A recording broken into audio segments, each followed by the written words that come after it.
Hello, everybody.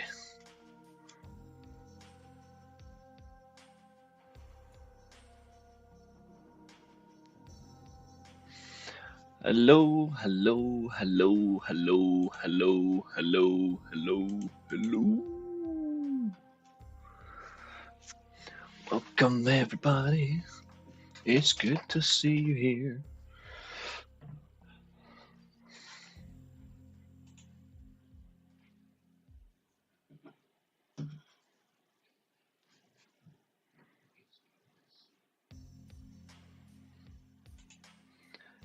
Wow. How is everybody?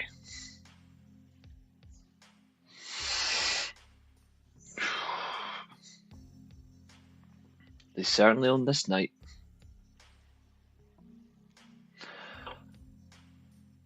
And we've got quite an interesting one as well.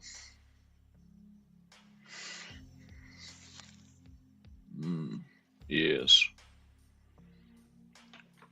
You can put a knife through. Absolutely, Zodiac.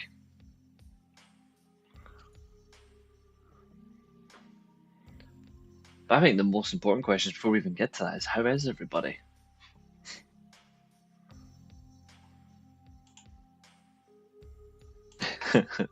Yeah, that was one hell of a line. That was one of the best lines of the night.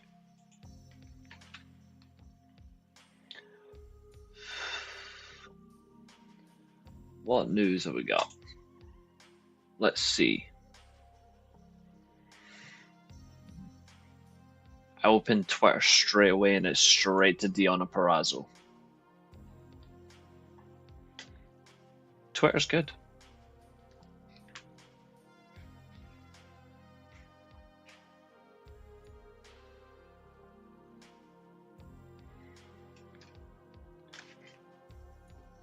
Interesting. Okay. Immediately we're to Frightful. And they're saying that MJF has been seeking a program with Mark Briscoe for quite some time and it's considered very important to him. I wonder what it is, specifically. From Kessie wants to return to Milan. Yes, please. What's up, Billy? Yeah, of course we can. Of course we can.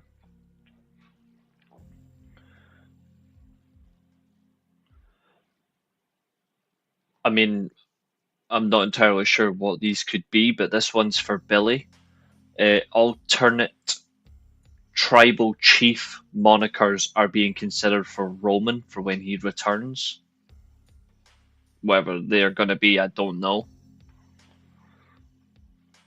But it looks like he's going to return very soon.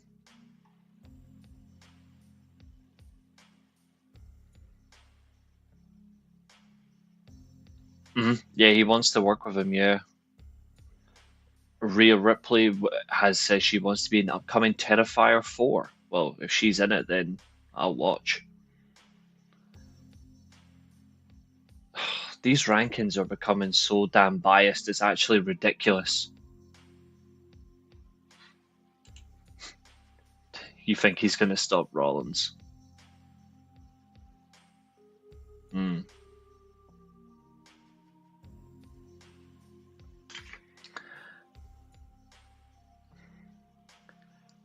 That Ariel Helwani's got to be the most biased prick on the planet. I'm not even kidding. Like, these rankings are a joke. I'm not even going to entertain his rankings. Jim Ross being cancer free, that's the best news of them all.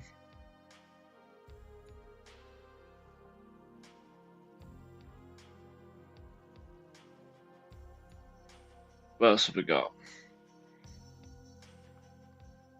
Yeah, Kevin Owens did a lot of speaking, but yeah, not a lot of words. Pat McAfee, you can just go to hell, mate. No one cares. That's about it. So nothing else.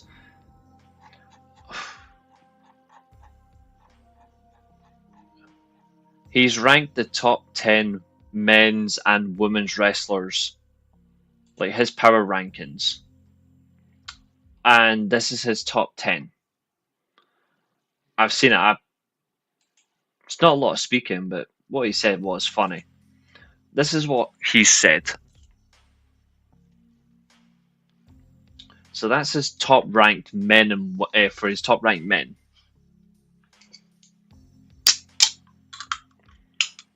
I think is absolutely biased as fuck.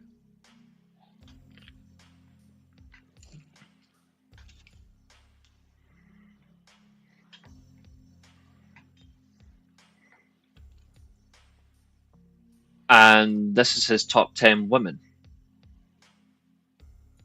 Yes, they will.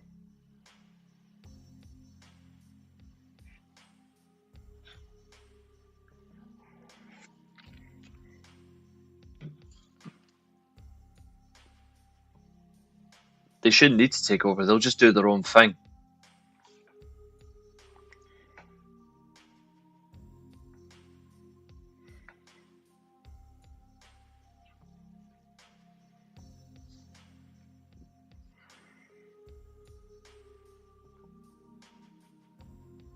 His knowledge is definitely zero, but he's put Tony Storm down to 8th. That just shows that he doesn't know wrestling. There's been rumours of TKO are about to sell. Well, I don't think TKO will sell, but they are definitely not happy with how things have gone in their run. And people will put all the blame on TKO, which is not how it should be. But I think at some point they will start to question their investment. And I don't blame them at all. I don't blame them.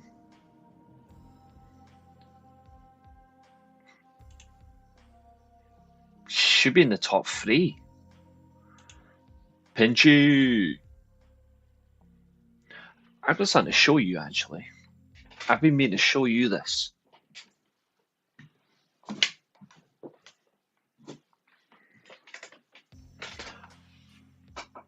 Loyalists of the channel get to see something important. So, Pinchy, this is for you.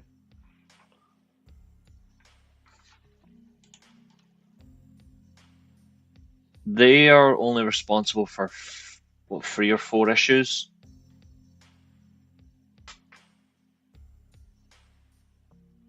But some things are still not as much their fault as anything else. But they could be questioned for some things, which I don't disrepute.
Okay, right.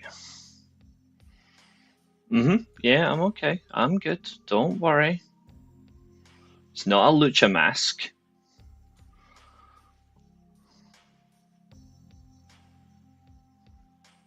Okay, let's start with this one.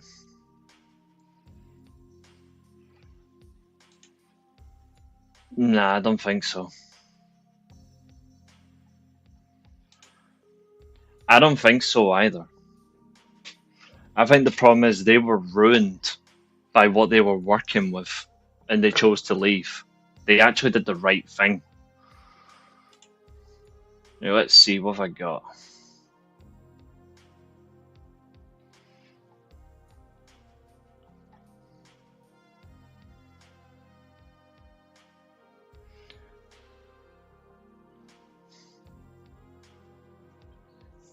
Sting's best runs was, if you look at it, WCW, TNA, AEW, WWE in that order.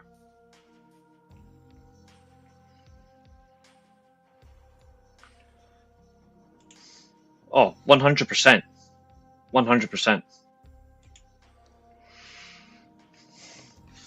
So this is for everybody.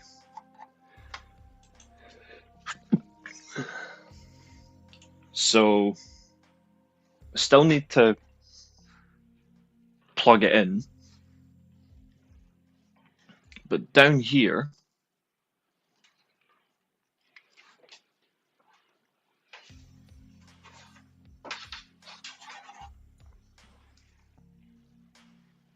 wait for it.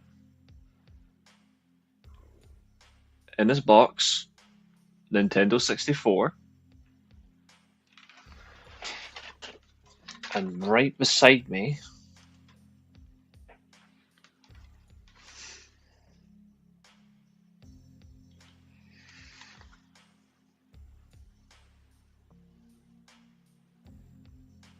this old timer. But for Pinchy,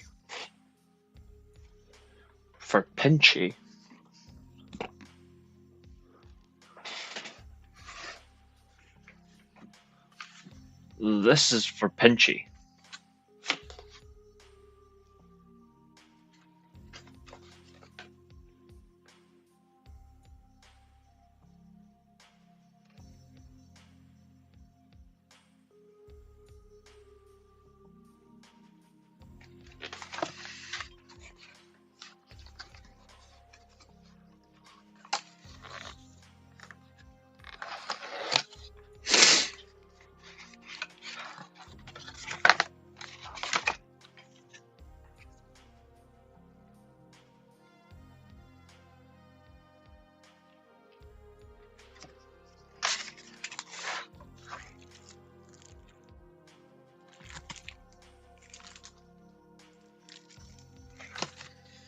You think you're the only Teenage Mutant Ninja Turtle fan in here?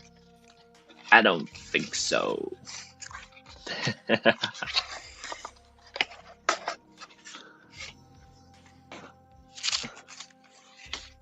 You can sit up right there beside Diona. Keep her company.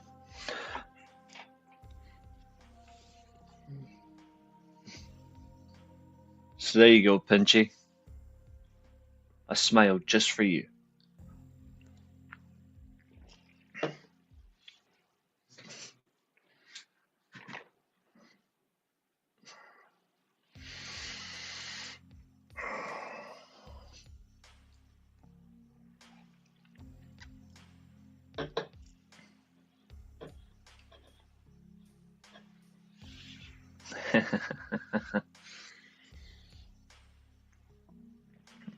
What do we think, ladies and gentlemen? Do you think we've made him smile?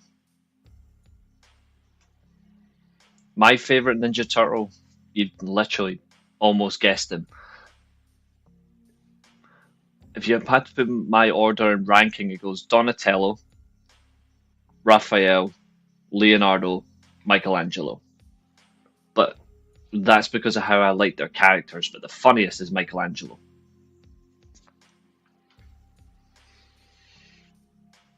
I like the color red, like the color blue, but Donatello was just Donatello was just it for me.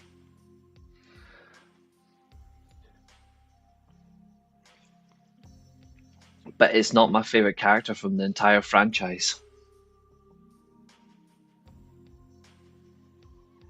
Yes. He's not even. Funny thing is, not even my favorite from the franchise. You better order a pizza. Of course. Absolutely, brother. That's how we do it.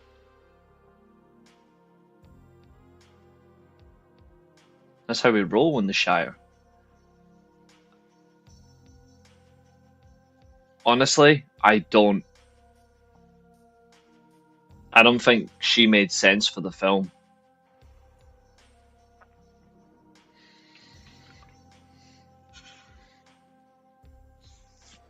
Good actor, but just didn't make any sense for me. But at least it wasn't.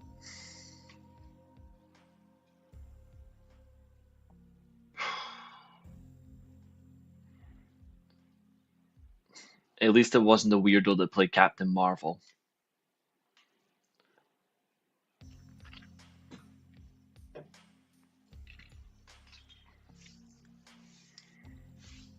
Ooh. To be honest, I think the first two were just too good that they're hard to beat, but I preferred like the animated versions than anything else. I think the anime was just too good for Teenage Mutant Ninja Turtles. It's hard to do as live action, but I like the most recent films, but the late the early '90s movie is still the best.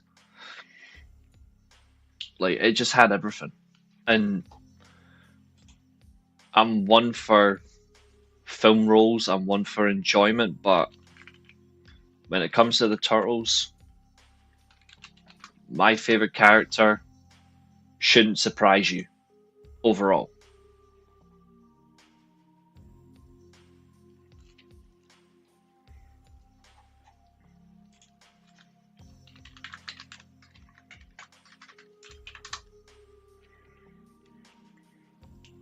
Yeah, she's excellent. I just didn't like her in this role.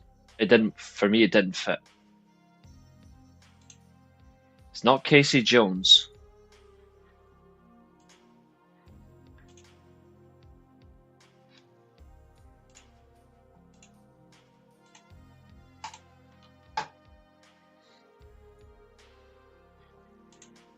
Her voice, her look, her chin.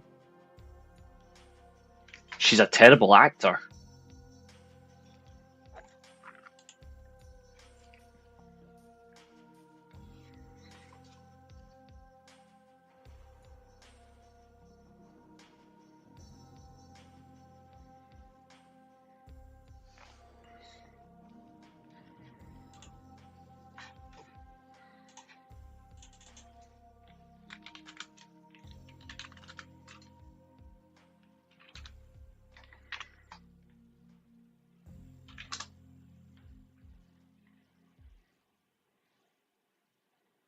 To be fair, which one, Maria? Are you talking about this one or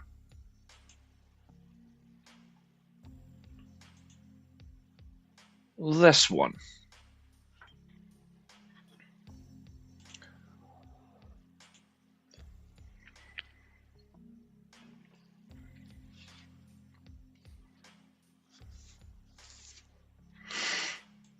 I'm nice to people at least. First one, good choice. Casey Jones was fun.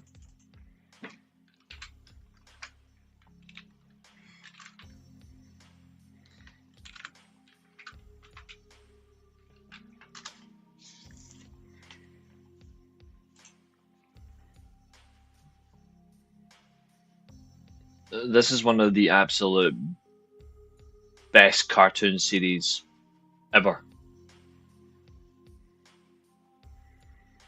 Like, '03 Teenage Mutant Ninja Turtles was underrated. Still is.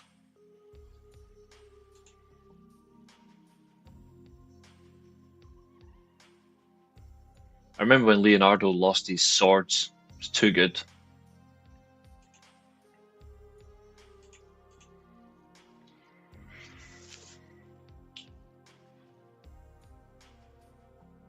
Top 5 all time as in film characters, or what are you being specific on? Favorite villain? Is this for like Teenage Mutant Ninja Turtles or just in general? Because that's a brave question to ask, sir. Oh, in terms of animated, it isn't in the top 3 though. Like in my opinion, it's not in the top 3, but it's in. I agree with the top 5 because my top 3, well,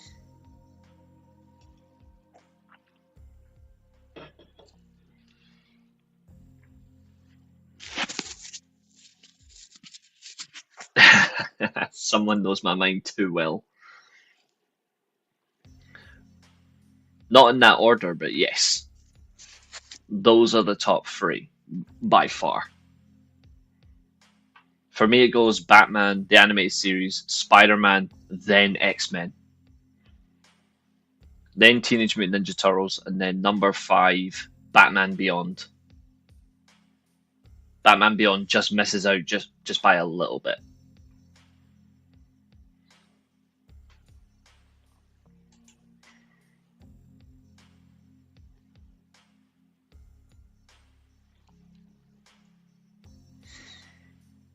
Although this was underrated.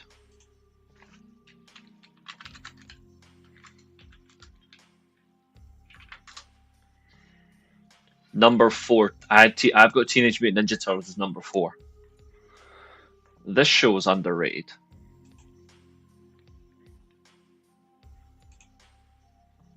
See if you guys remember this.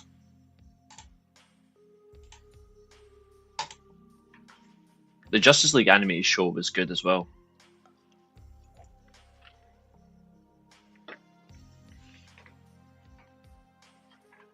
I haven't watched this show in years, but it's so underrated. I thought the intro was hilarious.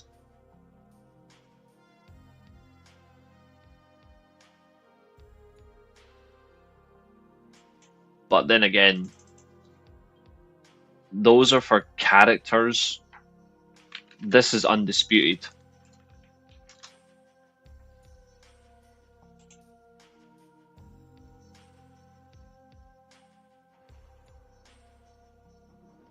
Like anything that's not hero related, Dragon Ball is right up there with a few others.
I have actually.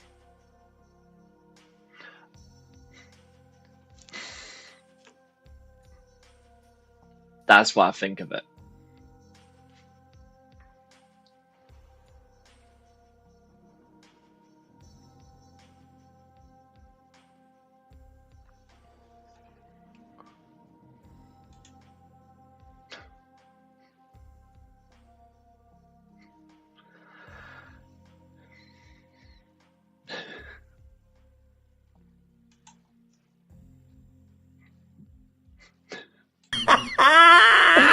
Oh god.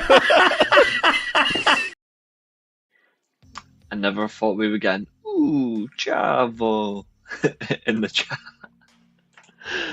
Oh dear, that's caught me by surprise.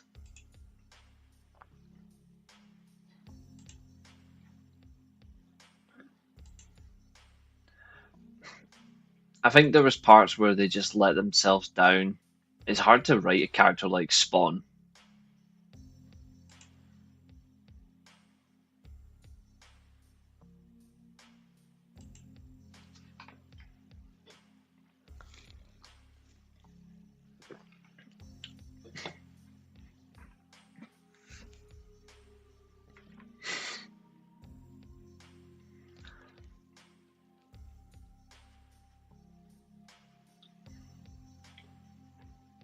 Brother. But hey, yo, what did you all think of Dynamite? I have to say, I am gonna call out something on this show that was literally embarrassing. No, I wasn't up late. And I've had one Pepsi Max today. I had one Pepsi Max earlier. I went to physiotherapy today, had a sports massage. Oof, that's an experience.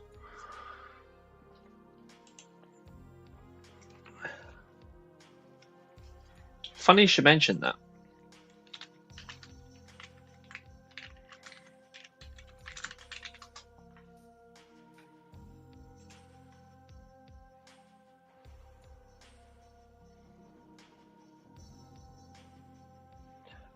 I think there's one belt that looked incredibly perfect on Chavo. He was one of only 3 people, actually, hold on, that's a stretch. 4 people to hold this belt in WWE that I thought, yeah, you made perfect sense.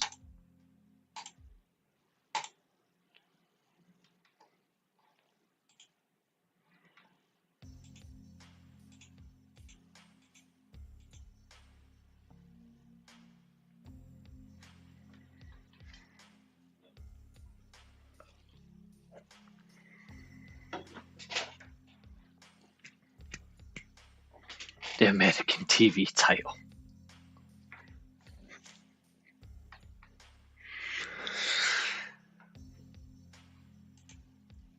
Ooh. You're brave.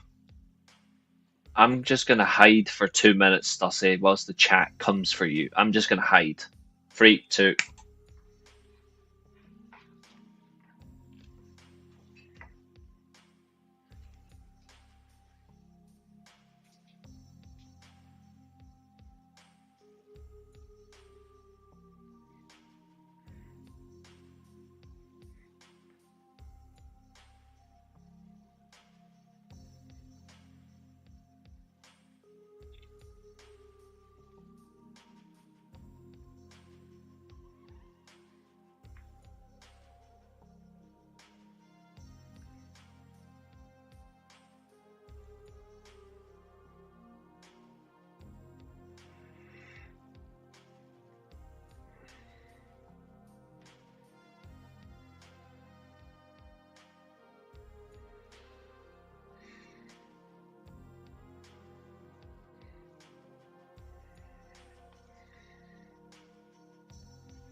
Yeah, see, Zodiac's starting to name two in my mind. Like for me, obviously, Raven's the best.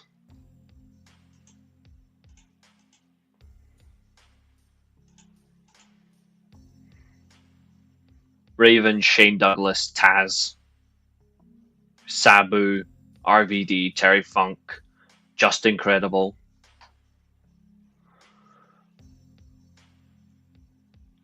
Chavo in the modern era, to be fair, wasn't bad.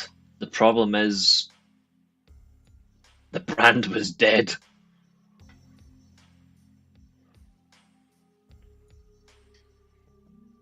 CM Punk, he wasn't too bad. Wasn't the title that I associate him with the most though. And too right they didn't. That would have been weird.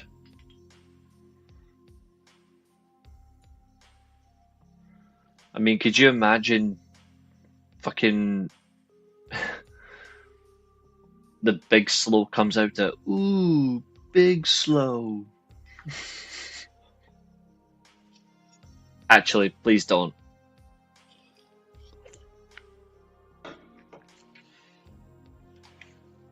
That would give me nightmares. Oh yeah, that would have been so weird. Actually, this one would have been funny. Ooh, Tommy Dreamer.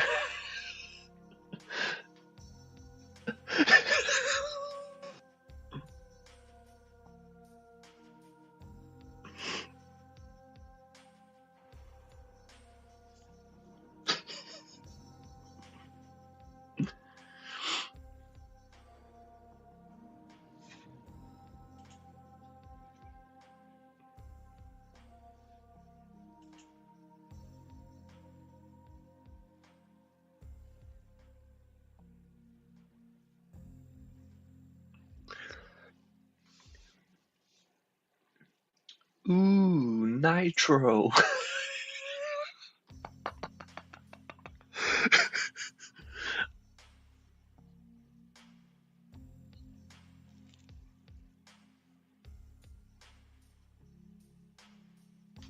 Now I can see that, Stussy.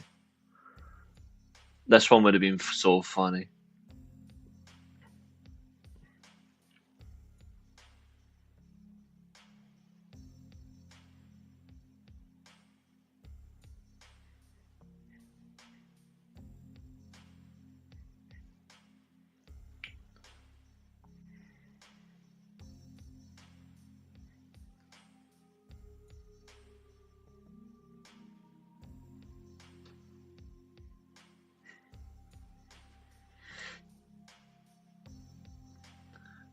We've not even got to the review yet, Billy. We're just having fun. Just like the Raw review, it took us like 2 hours just to review Raw the other day, so we're just having fun.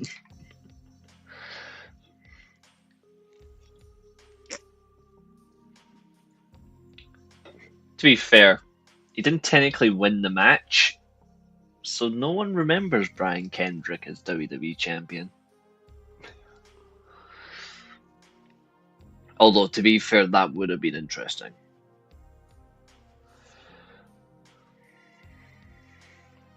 Yeah, Raw was genuinely crap. Oh, Zodiac, no.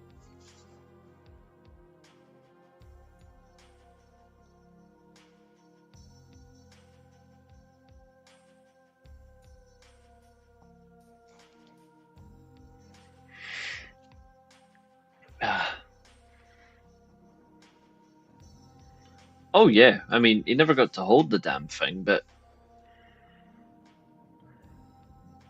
for a good 90 seconds of his life, he was able to get a pinfall. Fun times, eh? Fun times. Zodiac.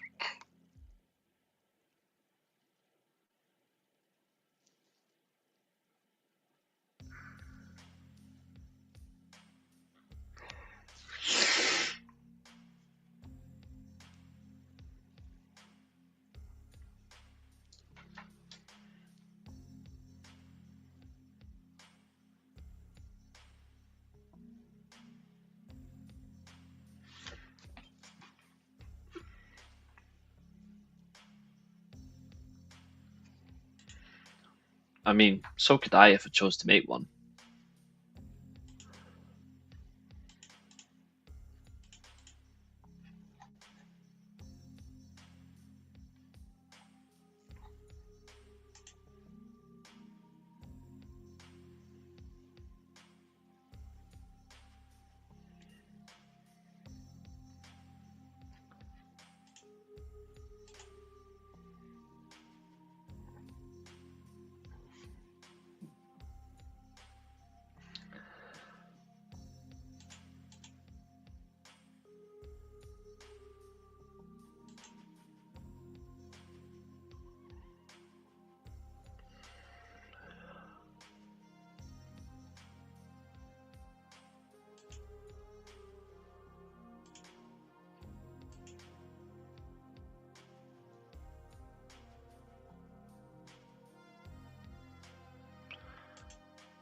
She knows a thing or two about strudel.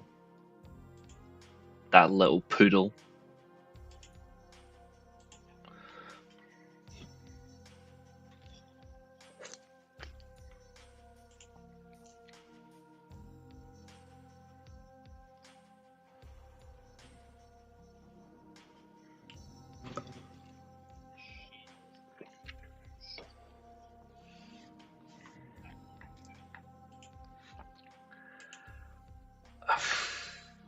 Jinder Mahal is definitely up there for one of the worst world champions ever lived. Without question. Absolute pain and eternal suffering.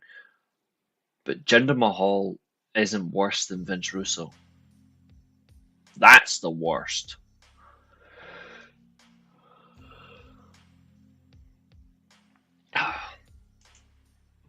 I'd love to just kick them all out.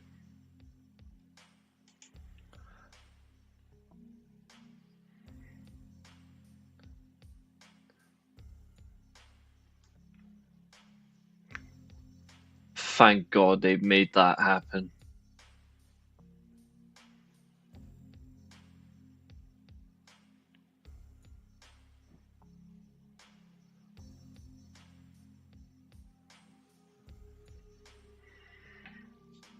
Thank God they made the change. We would have been so screwed. 2017 certainly was a crazy year.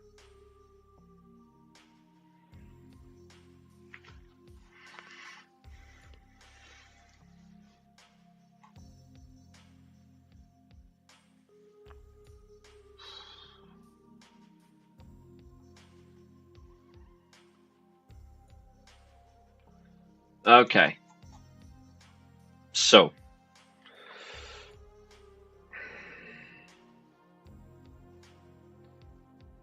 Zodiac, I like how you said that you thought Dynamite was between a 7 and a 7.5. I know. He was a real joke to do that. Oh, Man City are beating Juventus. No shock there.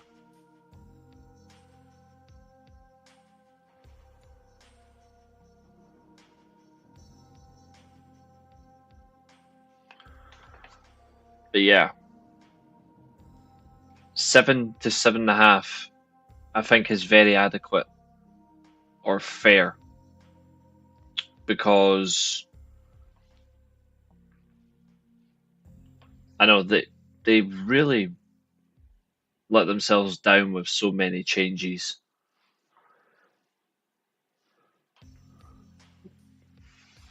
The one who suffered the most was AJ. He had to start the year as champion to then lose it to that clown, only to regain it of another clown.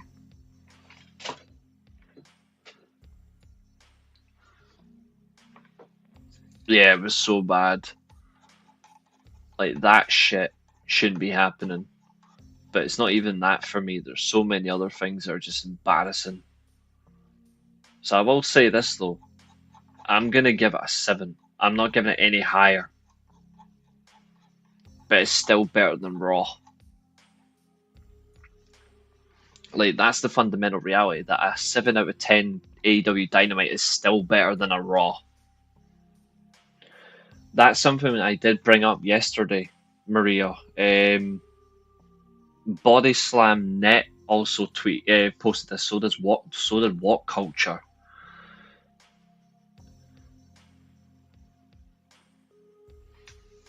I don't think it's true. I don't think that's true. If he wasn't going to take bumps, he wouldn't be in his job. I think that is literally just. I think that's a hit piece on Karrion Kross. We know that he won't take.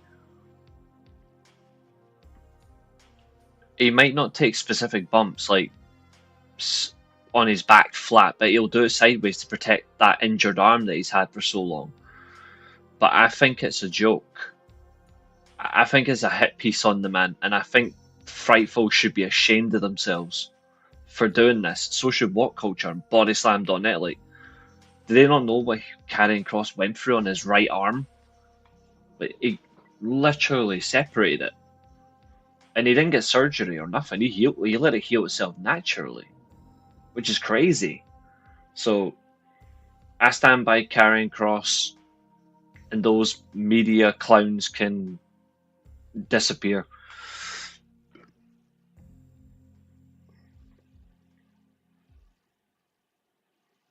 He's just following on from it.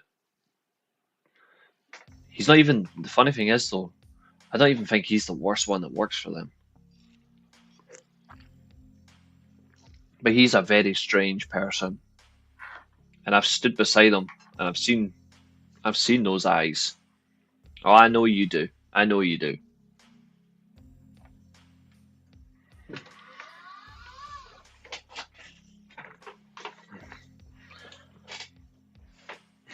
But hey, you don't need to worry about hating him. You don't need to worry about talking about him, because we're gonna roll on. Now, I did like the opening segment. I thought the opening segment was genuinely spot on.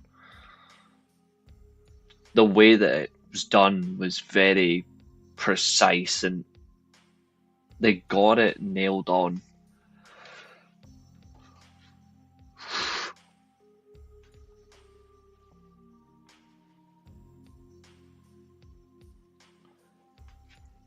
And this is how I like shows to start. It doesn't always have to be an opening promo. It doesn't always have to be an opening contest. It's. You can make a statement in so many ways, and Mercedes made a massive statement last night.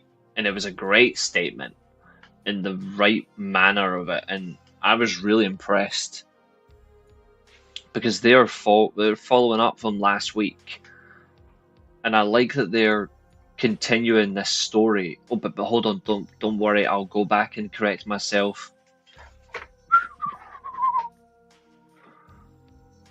AEW doesn't tell stories, but hey, they're clearly telling one with these two women, and it's one of the best programs right now. I'm really enjoying it. I like what they're doing with it. I like they're putting so much pressure on them, and they're both delivering.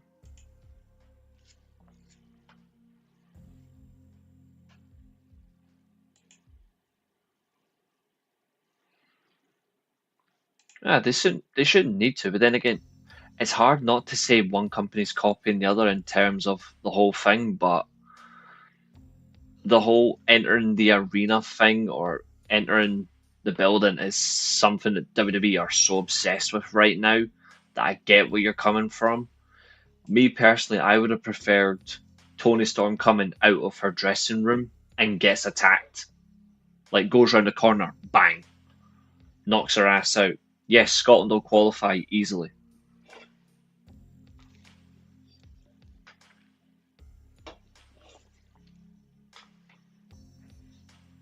And Mercedes Moné was still right to leave and go home the way she did. Sorry, Billy, that's how I know that you're absolutely stupid, but it's okay. Oh, Coop Miners equalised. Well done, Juventus. We will qualify for the World Cup. And the funny thing is, we've got it in the right way. It was interesting to see him actually do something unique for a change on the mic. I was impressed. But yeah, coming out of the dressing room is so much better than just they're walking to the arena, because we already know that that's a common thing. Like, I would have liked it if Luther opened the door first, walked out, stands to the side, Tony Storm walks out, goes in front of him. Yes, Hangman was on the show. I would have liked, he opens the door, looks around, you can't see Mercedes, then obviously he then walks out, Tony Storm moves on, carries on a route, and then boom, Mercedes gets her from behind. He was the main event indeed. Like, I would have preferred that, but I still like what we got. The opener was exciting. Mercedes was dominant. Tony Storm looked visibly weak. Not in a way that, oh, she's weak, that means we have to get rid of her, but like, she looked weak as in the champion finally looked vulnerable to her challenger. And now we know that Mercedes can get her at any time that she wants.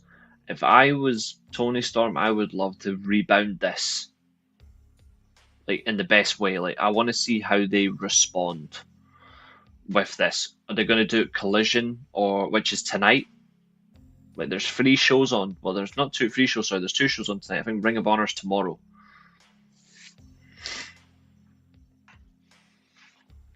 But the theme works, and I'm eager to see how they respond.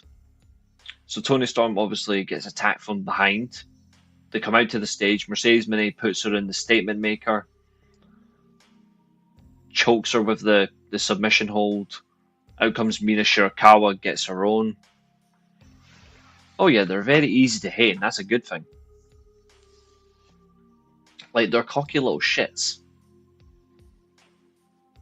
I think they have to stop calling themselves the Young Bucks, though, and just call themselves the Bucks. I think we're at that stage now. They have to go by just the Bucks.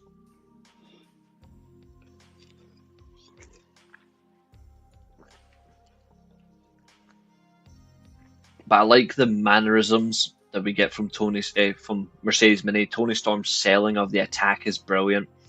Mina Shirakawa coming out to defend her friend, I like that as well. This is probably the strongest work Mercedes Moné has done so far in terms of a storyline in AEW, I think, in my opinion.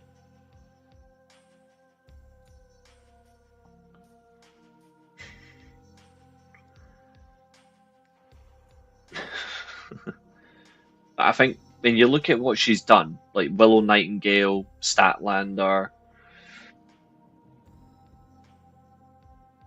she's had Shitbreaker. She's had some really good stuff in between, but she's never had something really sink her teeth into on the highest level. And I think this is it. And I'm eager to see what they do, because there's 16 days left to All In. 2.5 weeks to go. 2 weeks on Saturday.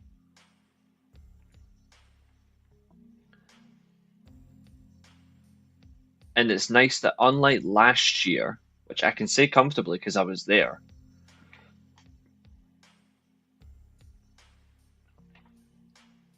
and even the year before, they put so much emphasis on just selling tickets for All In that they never built a lot. Eventually they learned their lesson. Last year was better built than the first All In at Wembley. The second one was a lot better in terms of organised. But this year they've taken All In very seriously.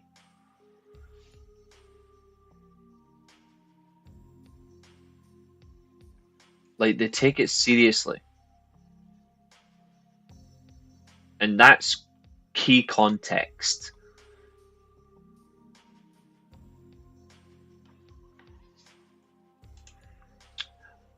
The sarcasm doesn't help that I'm making a point, but yes, I was there. I won't be at Forbidden Door this year, though, which I'm a little bit disappointed by, but I can't make it. You twat. I can't make Forbidden Door this year. I'm not going to any wrestling shows this year. But I will next year. No, I can't.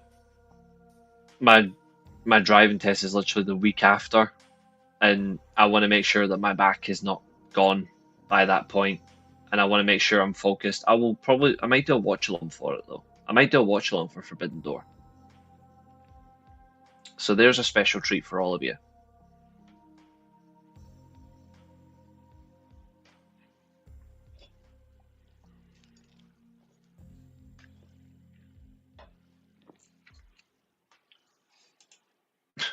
I'm not a dangerous driver, although my car is supercharged.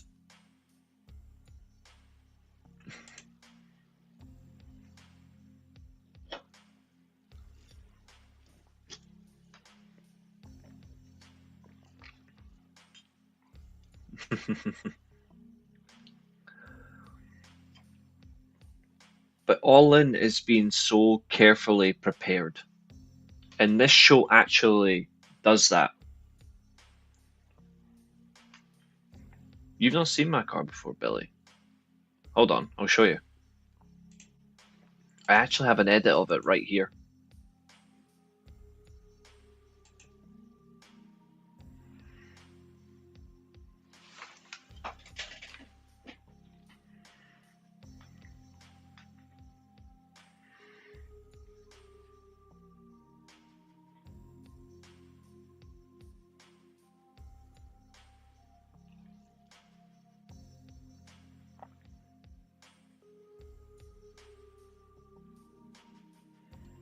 It's not a low rider.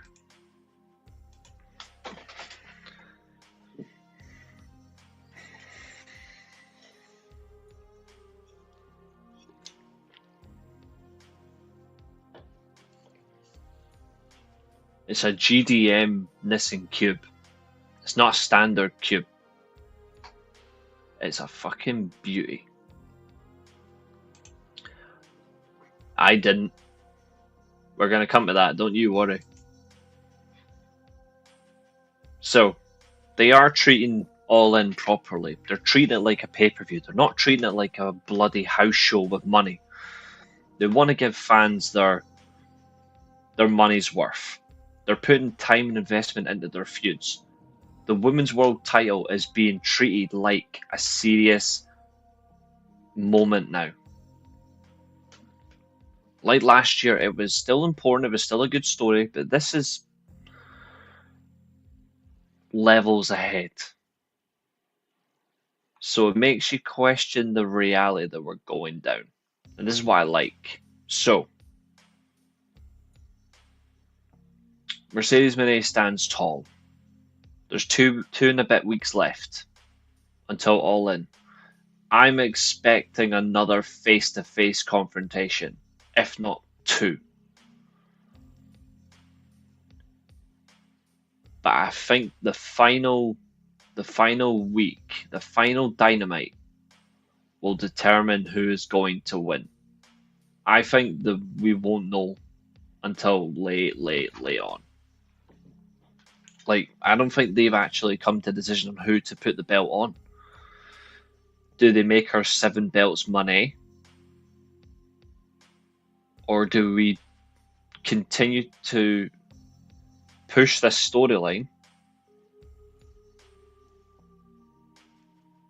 We continue to push this storyline, and we continue to allow it to develop more and more, whilst Moné is still working through her challengers for her own titles, because eventually they are going to be dropped. I think we're at a situation now where we actually don't know who's going to win. I actually think the Women's World title is so much harder to predict than the Men's World title match. And I say that with chest. And I don't often say that on here, that the women's title is harder to predict than the men's. but I'm saying it now. I know you're sticking with Tony Storm, which I admire amicably. But that's the concept and the reality that I'm in. Speaking of reality that we're in, the Bucks, the pop-up merchants with super kicks. They appear on the giant screen. I miss Titantrons. But yeah, on the big screen, you've got V-neck Matt and you've got short waistcoat Nicholas.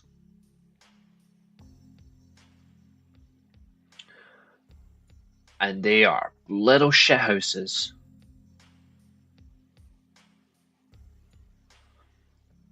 They might, but the funny thing is that'll honestly be one of the best matches of the night.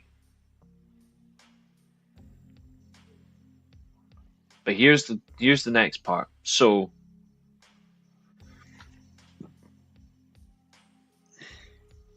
the Bucks enter shithouse mode, and I like this. So you're going to see where the show changes for me. And it's about to happen. Hold on.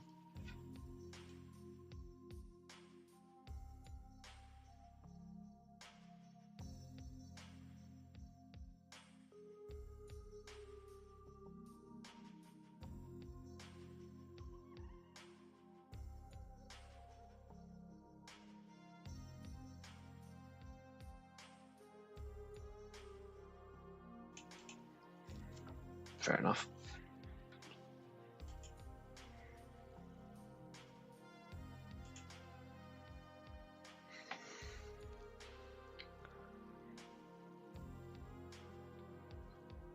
What we see is what we get.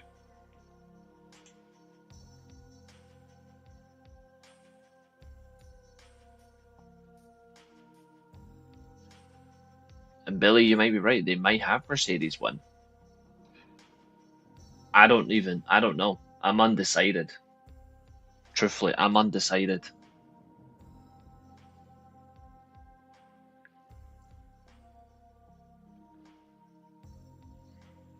But what I'm not undecided on is shithousery.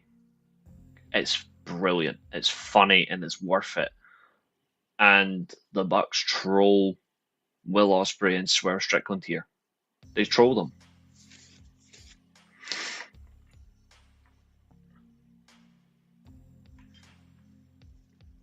So it's supposed to be towards the end of the show that they would be in a tag match together. Instead, they push it to, oh, yous are now going out now. And it's kind of disruptive in a way. It disrupts the show, but it's done on purpose because they're abusing their authority and their power, which I admire.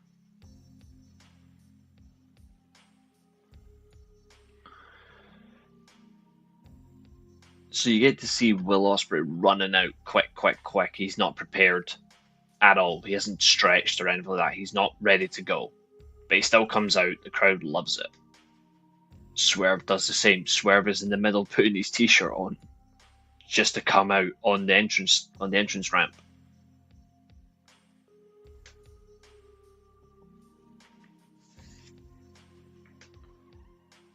And that sort of shithousery is what gets the crowd going.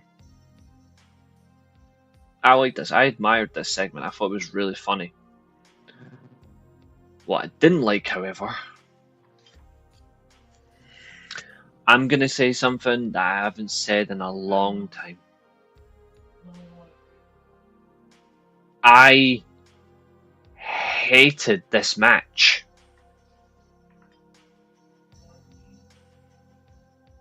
You've got two of my favorite AEW wrestlers in it, and I fucking hated it. Some of this match was embarrassing. I'm sorry. This is embarrassing to watch. And people are going to like it. I've got no issue with that. But fuck me, some of it was boring as piss water. And I'm not taking away the talent of Swerve Strickland or Will Ospreay. They're both incredibly talented. But there's a part of this match that makes me, honestly, there's a part of this match where I actually just stopped. I didn't hate it because it was predictable. No, I expected them to win. That part didn't bother me. What bothers me is, and also to answer your question, they're putting the whole thing. I don't think it's a shoot. I think it's in story. I think it's part of just the story to try and sway the loyal. I think they've put it up so they're at jeopardy, so it brings back Jack Perry. I think Jack Perry returns it all in. But I didn't. I genuinely hated this match because of what Blake Christian does in this match. I've seen people walk the ropes perfectly. Amazing Red, Vikingo, Commander, The Undertaker. Hell, even Psycho Sid. What Blake Christian does, however,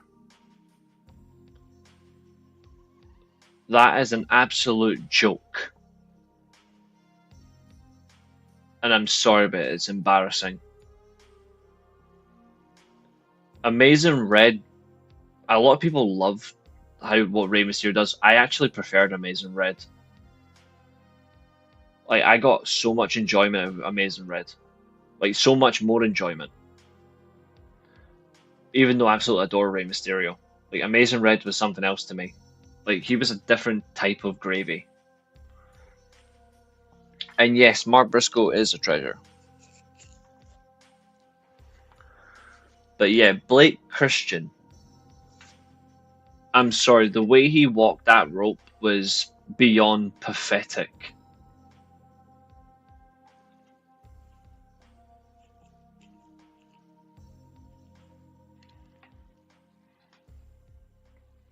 He's already an interesting gimmick as well. Like, Blake Christian's actually interesting. But then he walks one full length of the ropes and then he walks halfway on the other side. Who does that? Like, seriously, who does that? What is that meant to achieve?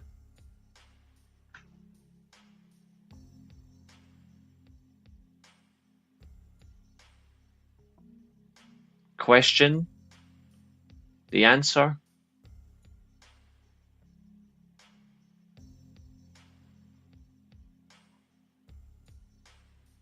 Fuck all.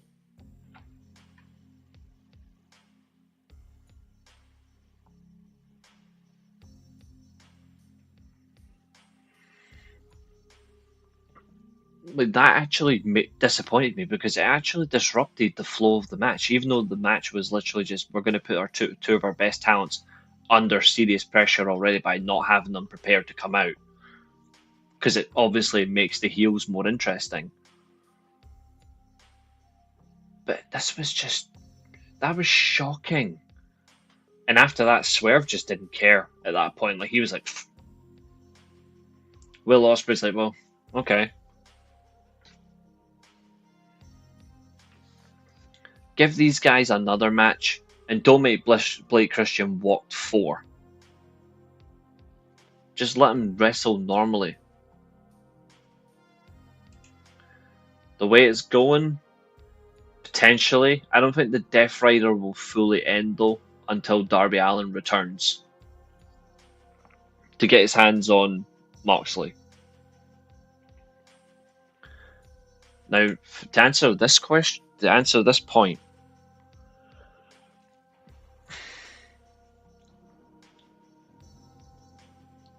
I agree with you and I disagree with you at the same time.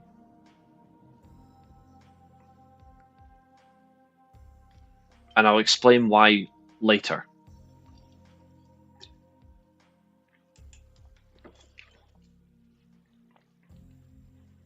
That's part of it, but that's not the main reason. The Bucks obviously do appear mid-match because of distraction. Doesn't really do much because Ospreay and Swerve still win, but then amalgamation of energy, words, and chemistry flows between all four. They challenge the Bucks for their EVP, well, their titles of EVPs for All In.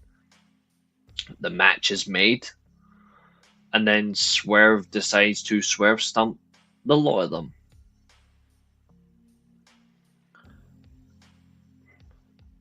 Potentially, I'll be surprised if they do beat the Bucks. That's why I think Jack Perry will return.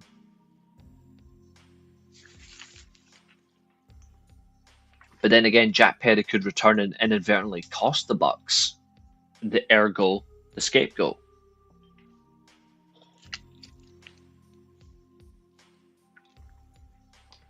But that's still a possibility.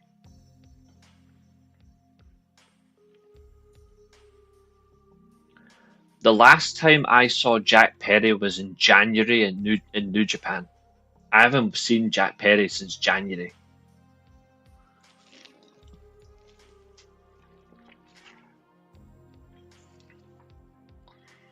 You've got Swerve and Ospreay, Bucks doing the job. Interesting. I wouldn't mind a switch, but that just makes it more confusing because you look at EVPs. You've got Omega already, plus the Bucks, underneath, obviously, Tony Khan as president. It seems very babyface heavy control. Unless Kenny Omega's position's taken from him. Maybe.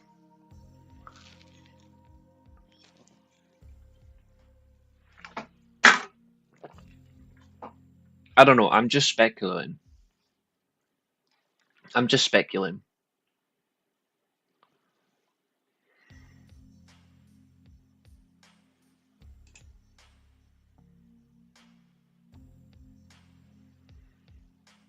It's definitely for the match. I think it's purely just to get someone to return.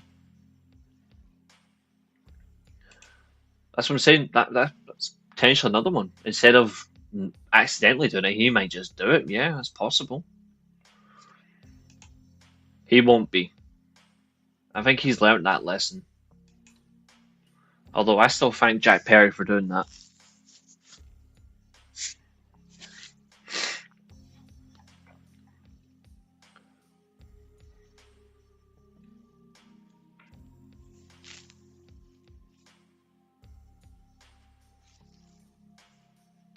Okay. Lovely little backstage. Actually, hold on. Let's see.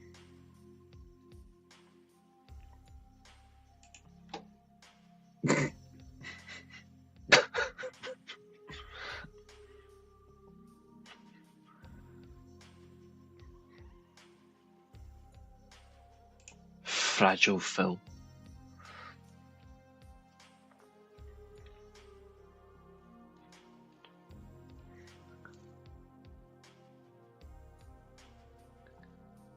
This part was good.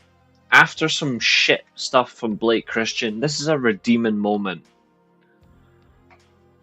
So we get a little promo package for Kota Ibushi and Kenny Omega, which is great to relive that tag team. One of the best Japan had. The Bucks are backstage.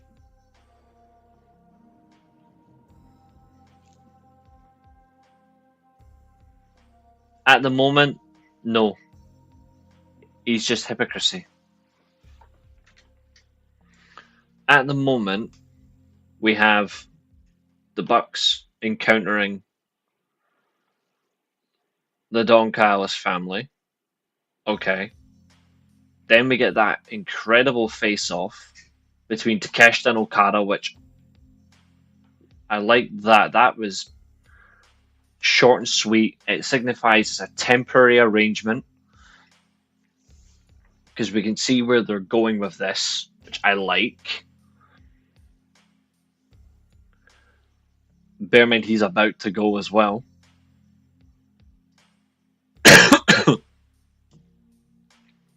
And then we get to the ring.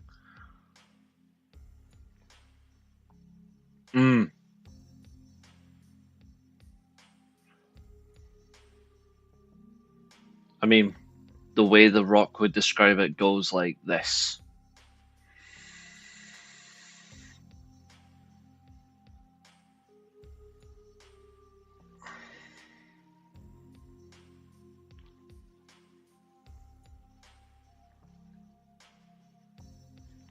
Moxley versus Hangman is on July 12th. All in pay-per-view. 2 weeks on Saturday. So to go back to Zodiac's comment.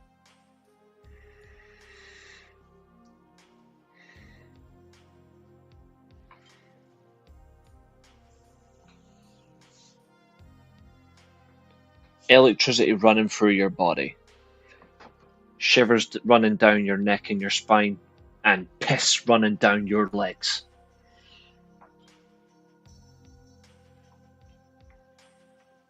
There's a throwback for you. This was great to see, because he's not been around for a while. Kota Ibushi. He hasn't been seen for a long time. Kota Ibushi.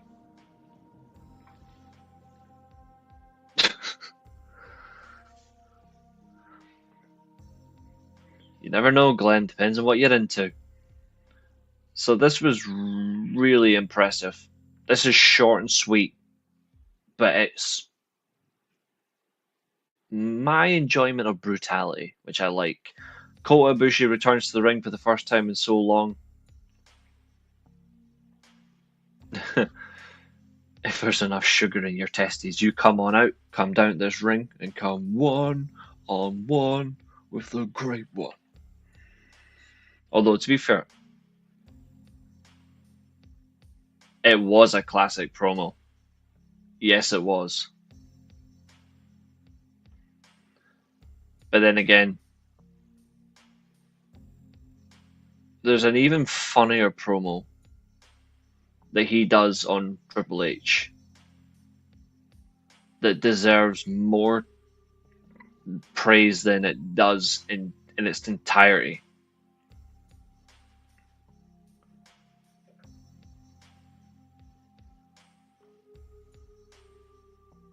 And it's this one.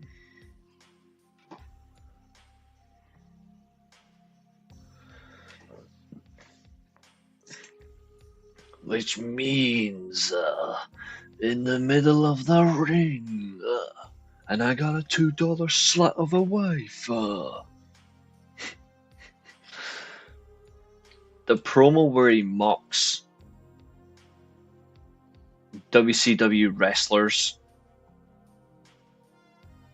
just to take the mick out of Triple H is one of my favorites, but the best Rock promo on Triple H, 100%, will forever be Fully Loaded 1999. No ifs, no buts, no maybes. Crystal clear. And for everyone's... No. That's good for multi people. But I'm talking about one person. Yes. In 4 weeks, 28 days, I'm going to SummerSlam to get what I want. The WWF title.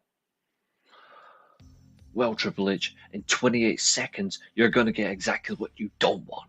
And that's The Rock taking that strap, turning it sideways, and sticking it straight up your candy ass. And he just walks out and beats him with the strap, which is funny.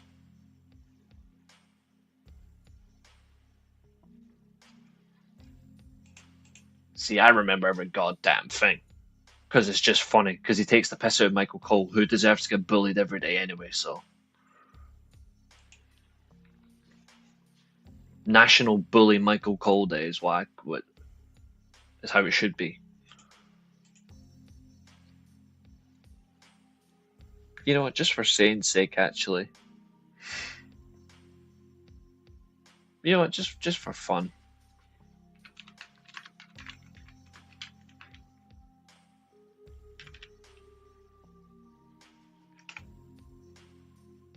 Ha!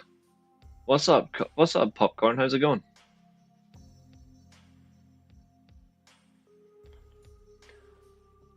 Fully Loaded 98 was a 30-minute 2 out of 3 falls match. It's 2 out of 3 falls. The Fully Loaded 2000, it's the triple main event, even though you can't really have a triple main event.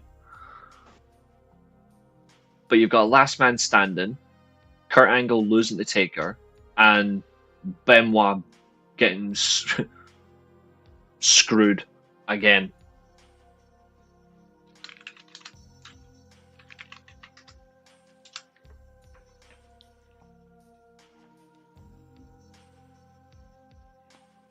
Let's see if I can get it, because it's just absolute top tier.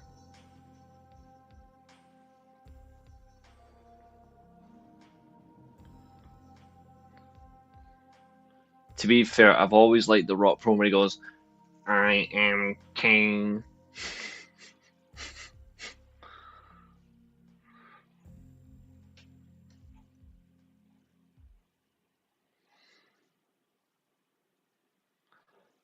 True, but at that point, no one really knew.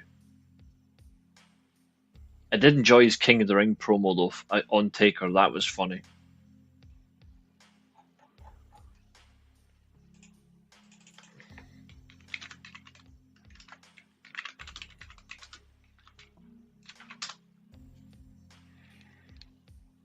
Why is it actually not? It's seriously not giving me it.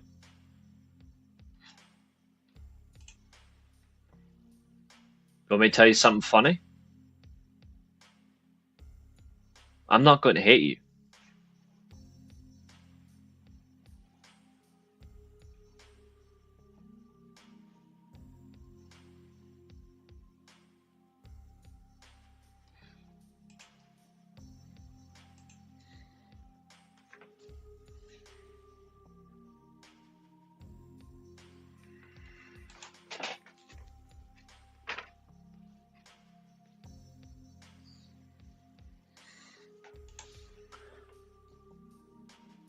Oh yeah, like when he delivered, he fucking delivered. Right, what am I looking for? Why is it not actually giving me? It's not actually giving me that promo. That's crazy.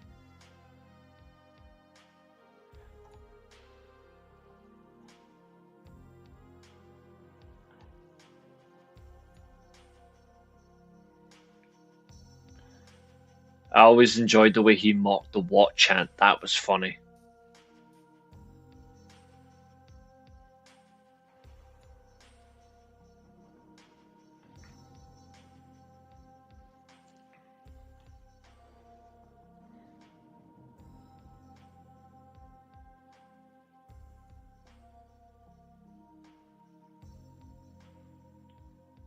Oh yeah, without a doubt.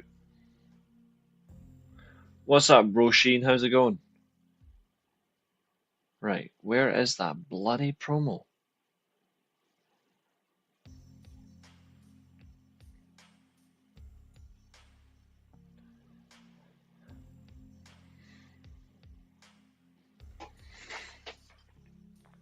But yeah, the funny thing is, Maria Tansi, to go back on what you're saying,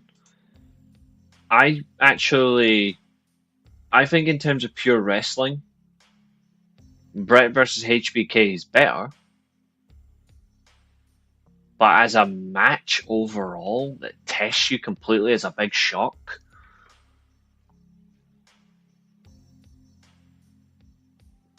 Triple H versus Rock is a better Iron Man match. I'm no shame in saying that. I've already said this before. I think the best match Shawn Michaels had with Bret Hart was the Survivor Series 1992. They got some fat ass women when the Lakers beat the Kings in May. I'll put them both together, separate lines, obviously. Live in Sacramento.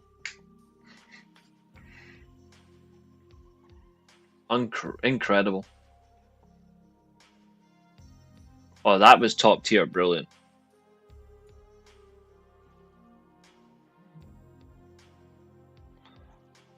There's another pro that I absolutely enjoy that's incredible, and it's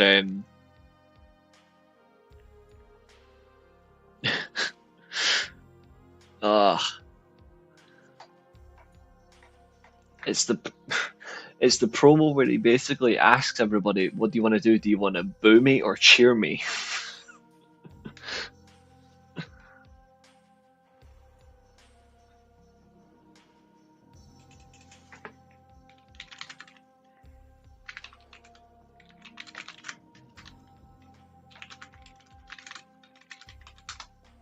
Like that return in 2003 when he's like, "Just boo me."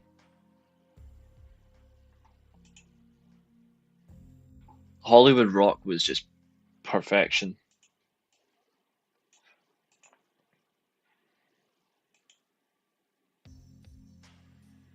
Mm,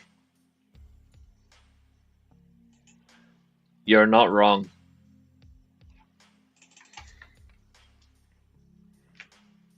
Yeah, it's caca caca. It's in Indianapolis. Yeah, that's right. Like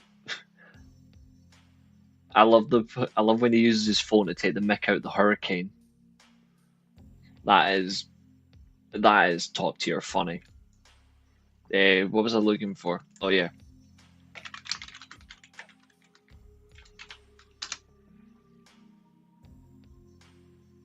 Corporate Rock is genuinely insanely good. But then again, there's special songs.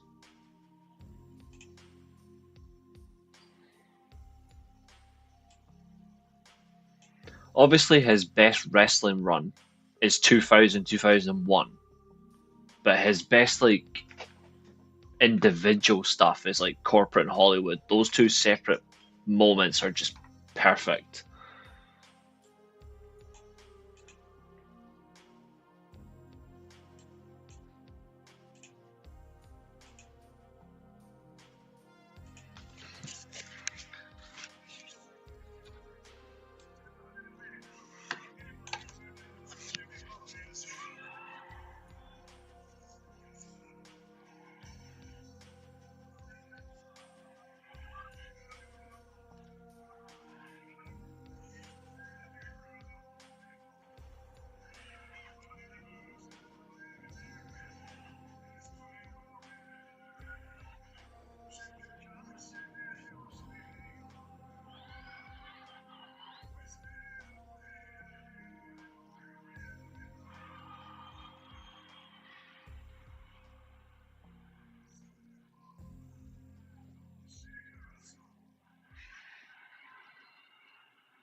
The Rock will never ever forget.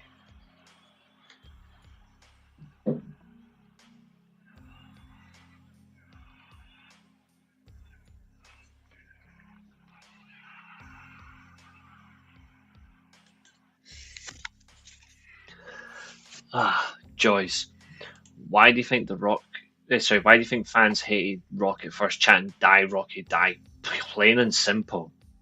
They were bored of him constantly smiling and being positive every time he lost a match.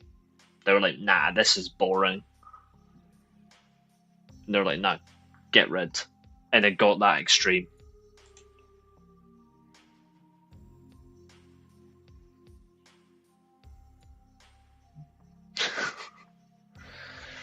They wanted some. They wanted some strudel.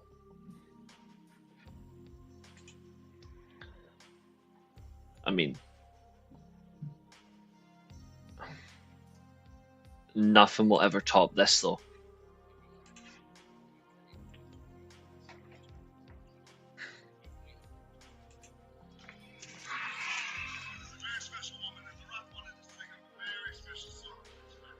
Nothing tops this.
Then she'll ask me,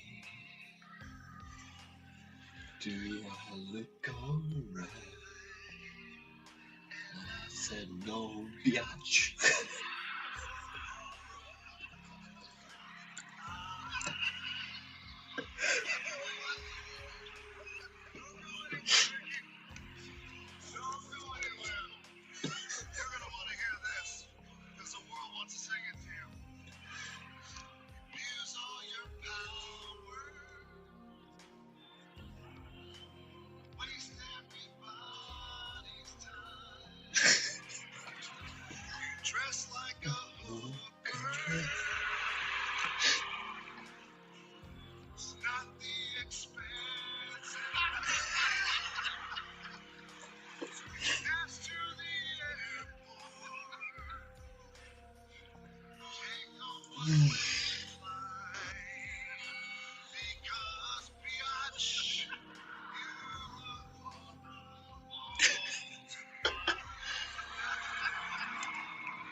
Dwayne Clapton, indeed.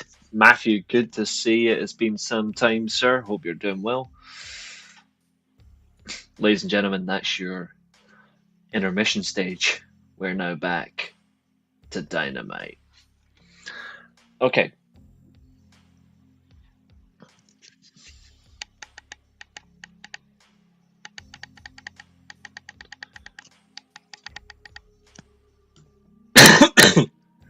So,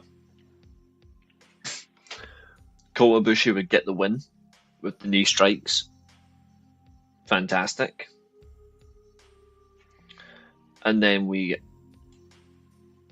a very exciting face-to-face.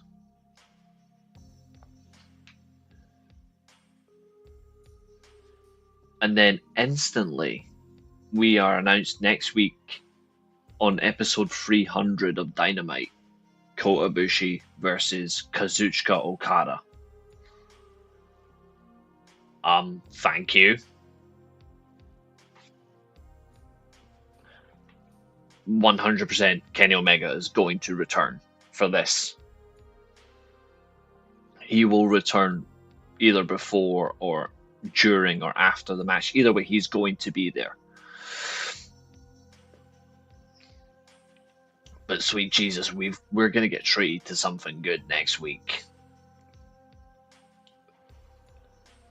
Yep, he is building steam. Like, he's locked in. Okada is officially in the best period of his entire AEW run. Juggalo, what's cooking, brother? Like, this is what we've been waiting for. You can arguably say for quite a while, maybe he wasn't locked in. Maybe he wasn't paying much focus. You can't deny the past 6 or 7 weeks, Okada's not been less than 100% committed. He's locked in. And he's ready for All In. And he is going to be All In, win or lose. I am buzzing for this. And if it's not the main event, it's going to feel like it. Because that's what you want. And next week, we're going to get treated to a great prelude. There's a lot on tonight. So we're certainly going to get some enjoyment out of it. Collision's also on tonight as well. You got Impact, JCW, MLW. There's a lot on tonight. There's like 4 or 5 separate wrestling events.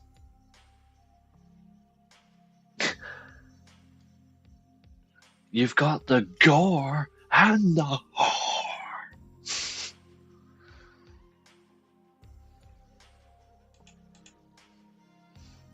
I won't be live for it, to watch it live, but I'll definitely catch it. I'm waiting for Maple Leaf's next show. Like, that's going to be fun.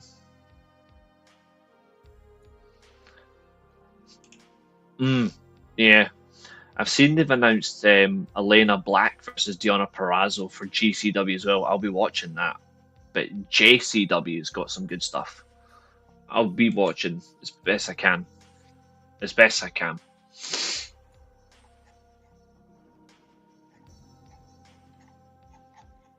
We are heavy on matches, we're heavy on build-ups, so we are moving on.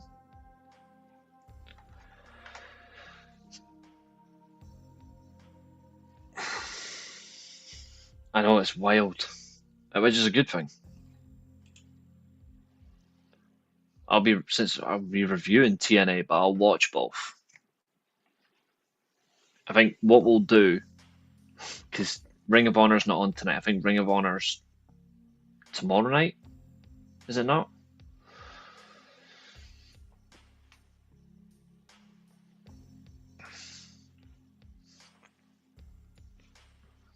I think Ring of Honor's tomorrow night.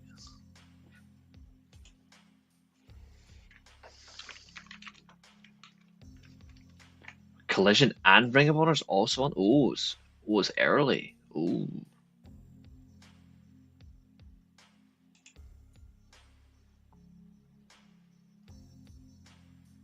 You never know, you ask, you might get. So they're doing Ring of Honor then. Well, you ain't the boss, so you ain't gonna get the option. I think we just might have to.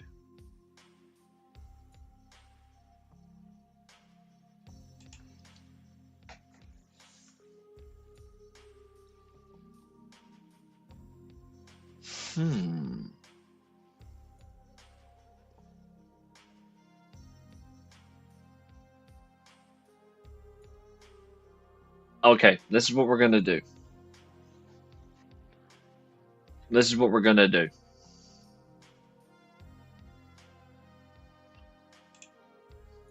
So Collision's at 1 is normally for us 1 o'clock.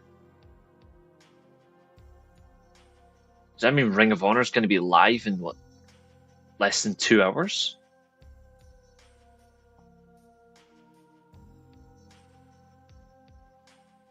Collision's going to be live 11 o'clock my time. Sorry, Ring of Honor is going to be live at 11 o'clock my time. Oh, it's still on the Ring of Honor channel. Alright, okay, that's cool. It's still early. Yeah, Bryan Danielson's at the very end of the show. He's at literally right at the very end. I will watch it. Yeah, I know it's the tape show. It's the Ring of Honor versus CMLL Global Wars. They're just following up late. Collision, I know, was taped last night as well, so it's okay.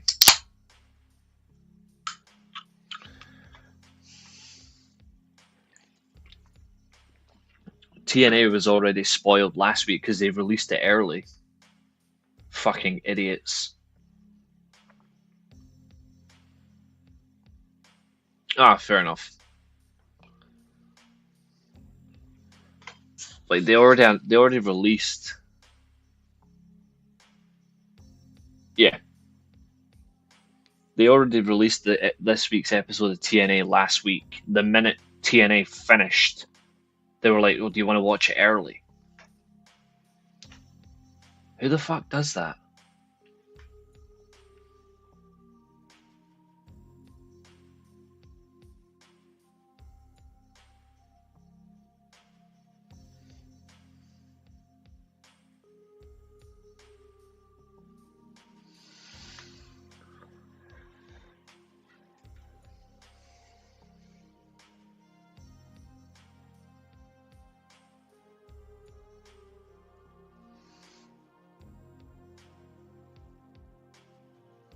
I know. He's pathetic.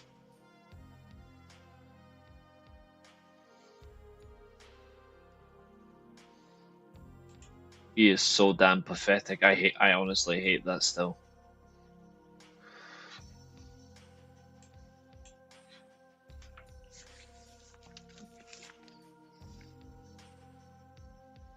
Rightly so, that's how you should do it. That's how you should do it. So, Ricochet finds AR Fox backstage. This partnership really didn't work. You can see that they don't fit. Third-party production companies are bad for that. Like, they're really bad for announcing stuff. We're just leaking crap, which I'm not a fan of. I didn't like this partnership between Ricochet and AR Fox. It doesn't work for me. I know it was like a last minute decision is what they went with, but it felt sluggish. You can see they didn't care. None of them were interested in this match. If you actually look at it, between the four of them, Speedball, Kevin Knight, AR Fox, Ricochet, neither man gave a shit about this match, which is understandable. But this match was so. Can't believe I'm saying this about a Speedball match, but this match is honestly skippable. Like, you could skip this and you haven't missed anything. And I'm saying that about Speedball.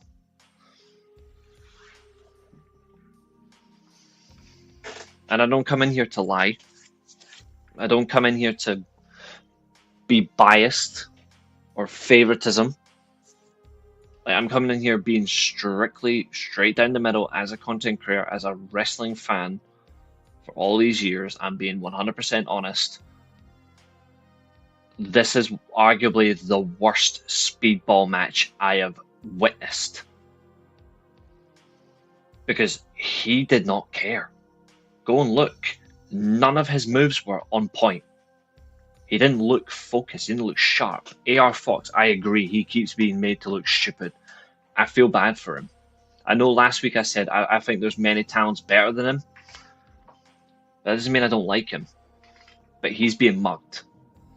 Kevin Knight, little bit off the gas, as American fans would say. For me, realistically, or just in general, you could say off the mark. It's more like a unified phrase. But you watch this match. Tell me one part of this match where it looked good. Be honest. For me, it's the post-match when they get seven shades of shit kicked out of them by the Syndicate. For the third and a half week in a row, because he might do something on Collision tonight. I don't know. I haven't seen it. For the third week running, MJF has been in my top 3 of entertaining segments or moments for a Dynamite or an AEW weekly telecast. Now, I still stand by it. I did not like the unmasking of Mystico. I hate that bollocks. But that man is still entertaining. I don't think he fits the Hurt Syndicate. I still stand by that. But that man is cooking again. Whereas Speedball, brother,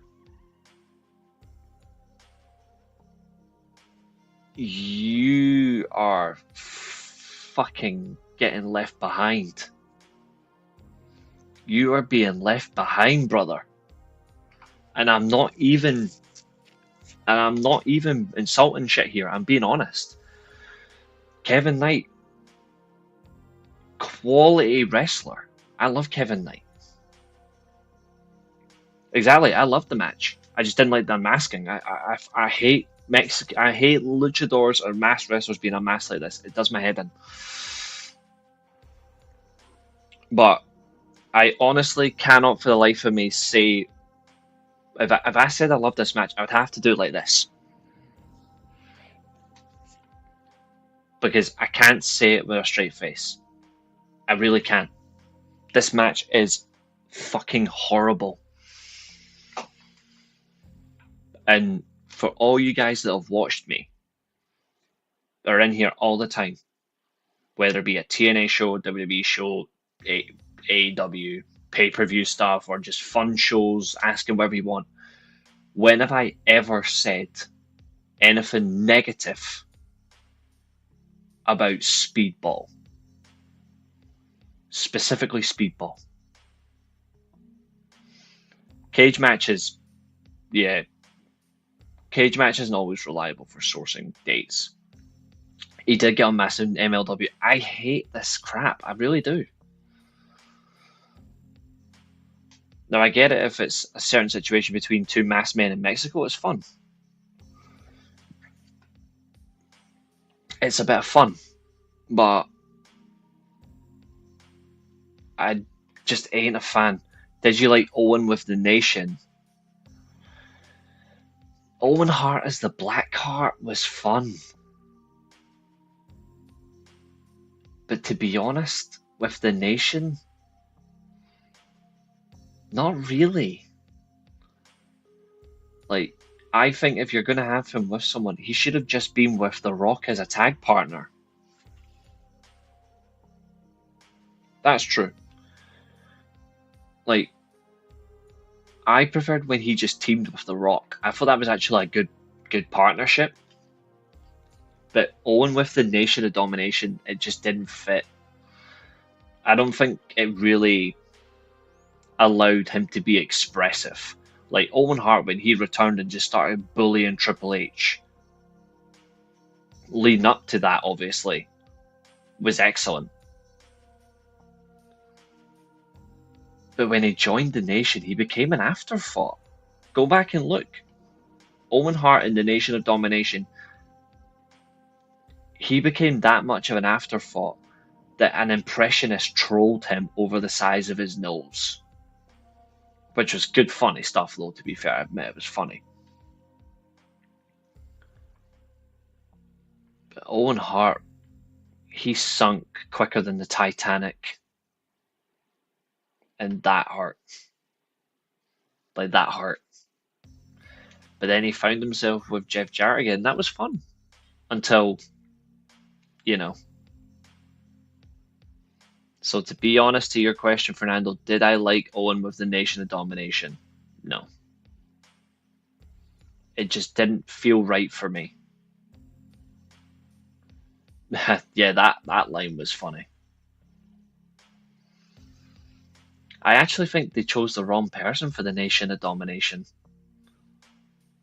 If you're going down that route of adding someone of who's not of a person of color, I think they should have put Steve Blackman with the Nation. Obviously, I know he was working with Ken Shamrock, but I think Steve Blackman would have actually have worked better with them because that man was no nonsense. He was ruthless. It would have, for me, it would have been a lot more fun than Owen Hart.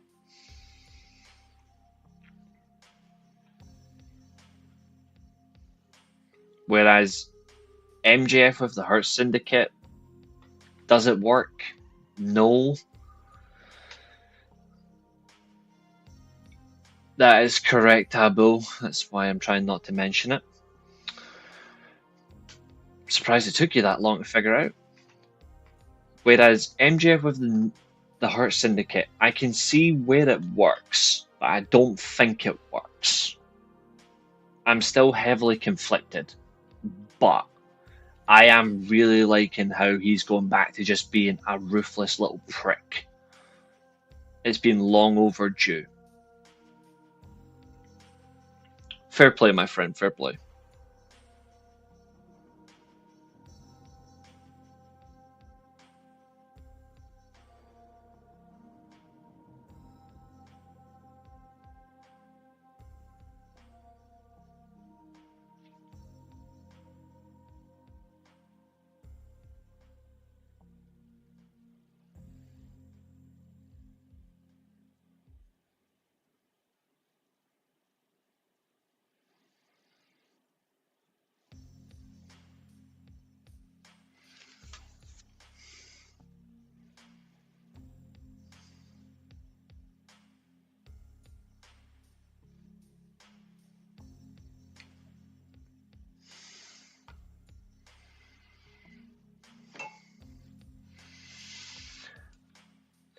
Like, true, like that makes sense. What I'm saying is, like, it works from that perspective, but it doesn't work because he doesn't come across the way that they do. Like, the Hurt Syndicate is all about being ruthless businessmen and well, in a way, they want to be killers. MJF isn't a killer. Business wise, he's very shrewd, and I like that. I just don't think it's the right direction to go. But it's reinvigorating him at least, and that's important. I'm eager to see where it goes, though. Like, I really am.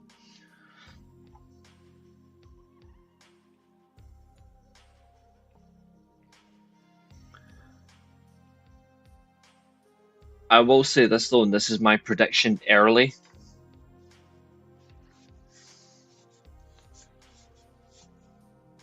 MJF is my pick to win the Casino Gauntlet.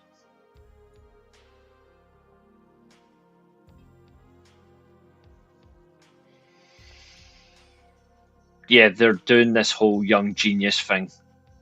It's crap.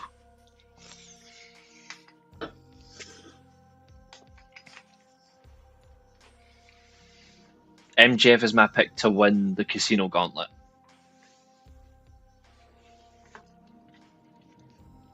Because it makes more sense than anybody.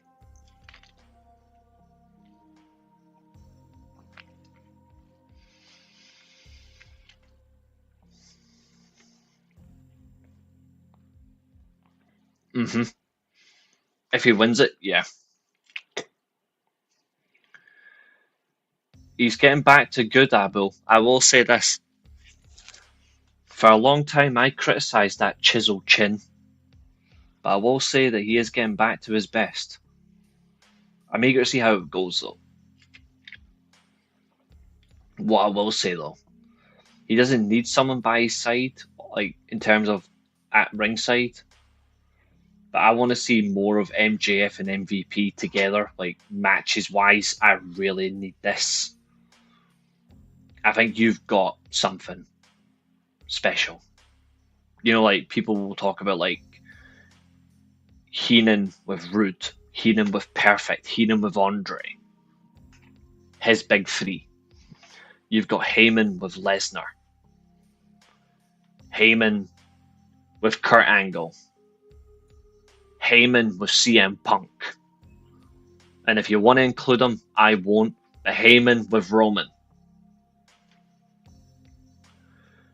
You've got MVP with Lashley. Now he's got Shelton again. But MVP with MJF just screams television. That is good shit. Let me have it. Like, let me have it.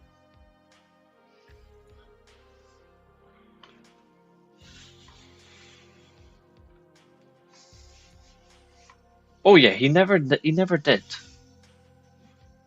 He never needed him. But it was still a brilliant partnership. Like that was chef's kiss.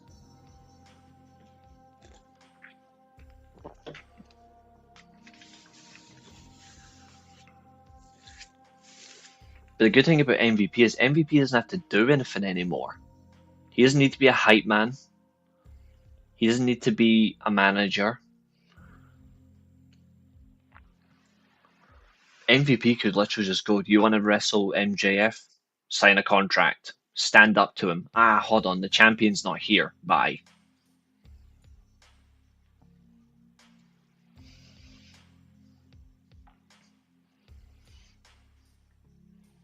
Who was the brain's best client?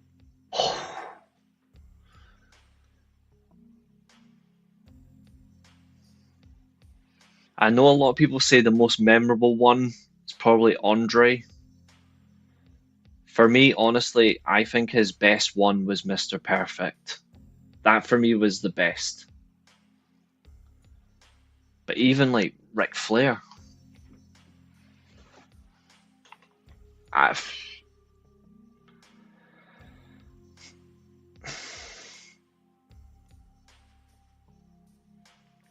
I've always preferred Heenan with Perfect, but you could honestly say that the biggest case he's got for most exciting work, Heenan with Ravish and Rick Rude.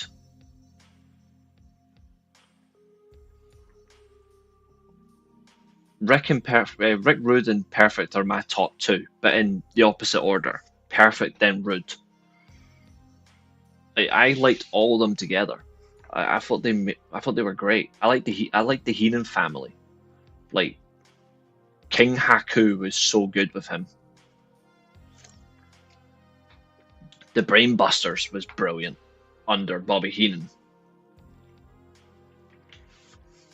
I think we were lucky. The only ones I hated was the likes of Hercules, the Barbarian. Like they were horrible. He did have Paul Orndorff, that's right, and that was good. Nick Bockwinkel as well. Arguably the best world champion ever had was Nick Bockwinkel. Heenan had so much special work that you can't fault him. I actually think I say, but he's the greatest manager of all time. You got Mercedes Moné looking like she's cemented herself fully as the strongest challenge that Tony Storm will ever face. Kota Ibushi's sick return. Me hating a Will Ospreay match because of Blake Christian.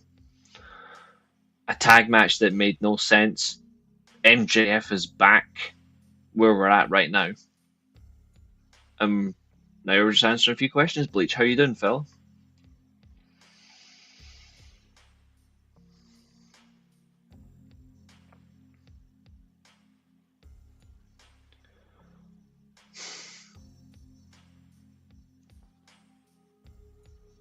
But yeah, when I look at who's each individual's best clients, I stand by some bold predictions. So Heenan for me is perfect. Heyman is Lesnar.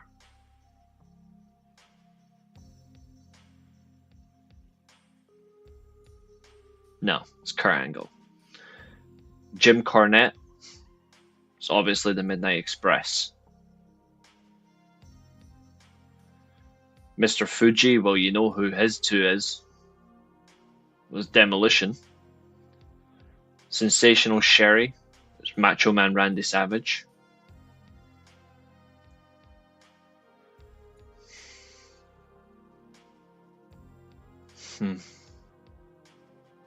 Good times.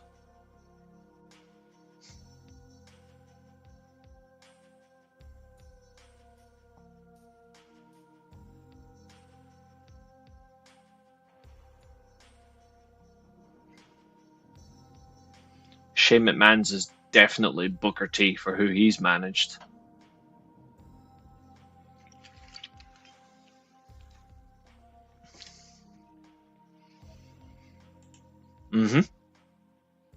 When he was the Macho King. 1990 and 1991.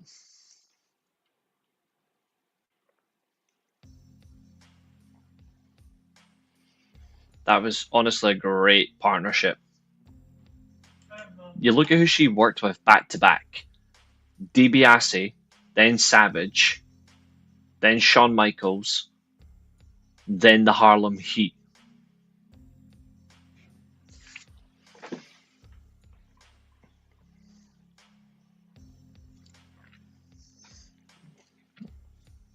So crazy. She's the best female manager of all time, in my opinion.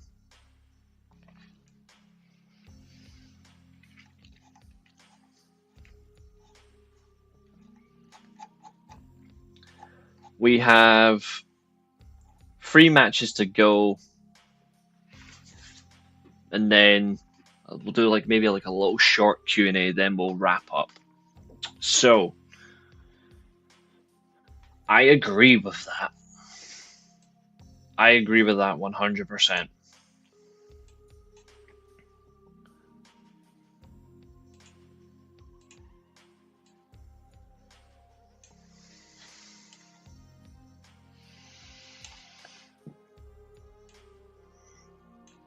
Okay, so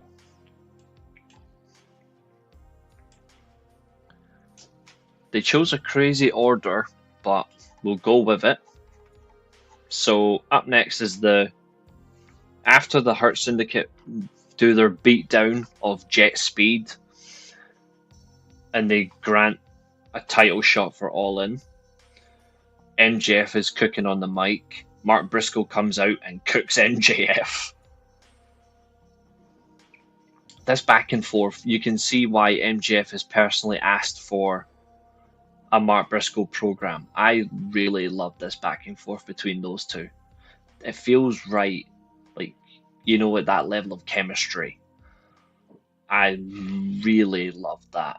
That was so damn good. And Mark Briscoe really went with the pecker comment. That was funny. You cannot let MJF breathe. I know you guys all say Andre, but for me it's perfect. I did love the Andre partnership though.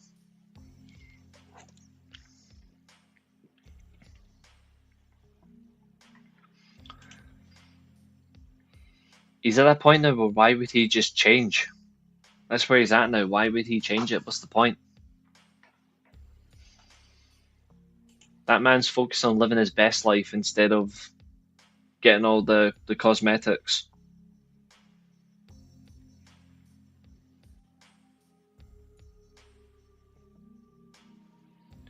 Harley Race.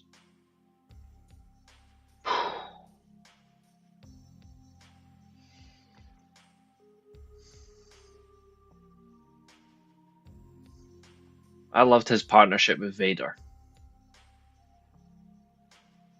That was fun. That was fun.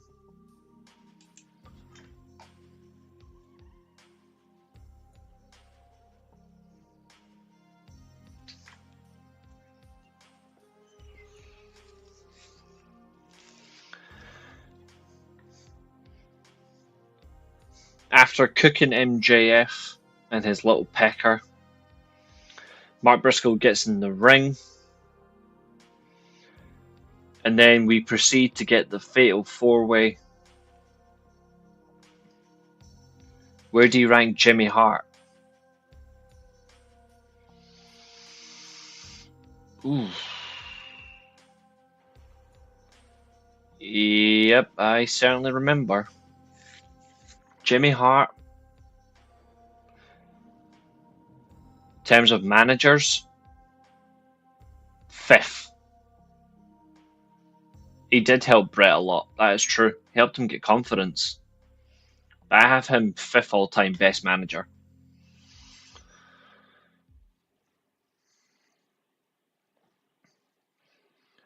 In this match, we have Ring of Honor World Champion Bandito.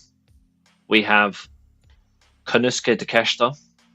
We have Roderick Strong and Mark Briscoe, and this just becomes a fun match. And even funnier is the trolling. Oh, he's going to lose. Oh, all we see is Mark Briscoe lose. So you're already rubbing the salt wounds in MJF and MVP's face. Because he wins this. Mr. Fuji was great. He was great.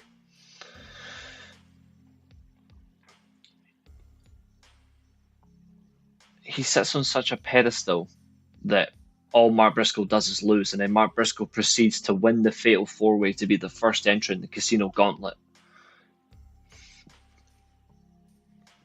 Please make them the first 2 entrants. It was an absolute great win. I hope the first 2 entrants of the Gauntlet is MJF and MJF following Mark Briscoe. I really did. We got Froggy Bowls, we got 21 plexis, we got an Olympic Slam.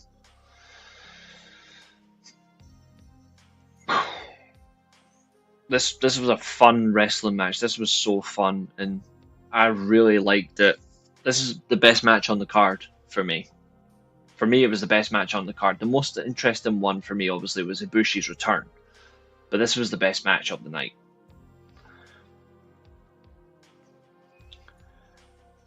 Following this match, we get excitement. Collision tonight, we have a TNT Open Challenge. I mean, Spike Dudley really didn't give a shit either. Like, he would do anything, so it's a fair comparison. We get a TNT Open Challenge by the man himself, Adam Cole, and he is accepted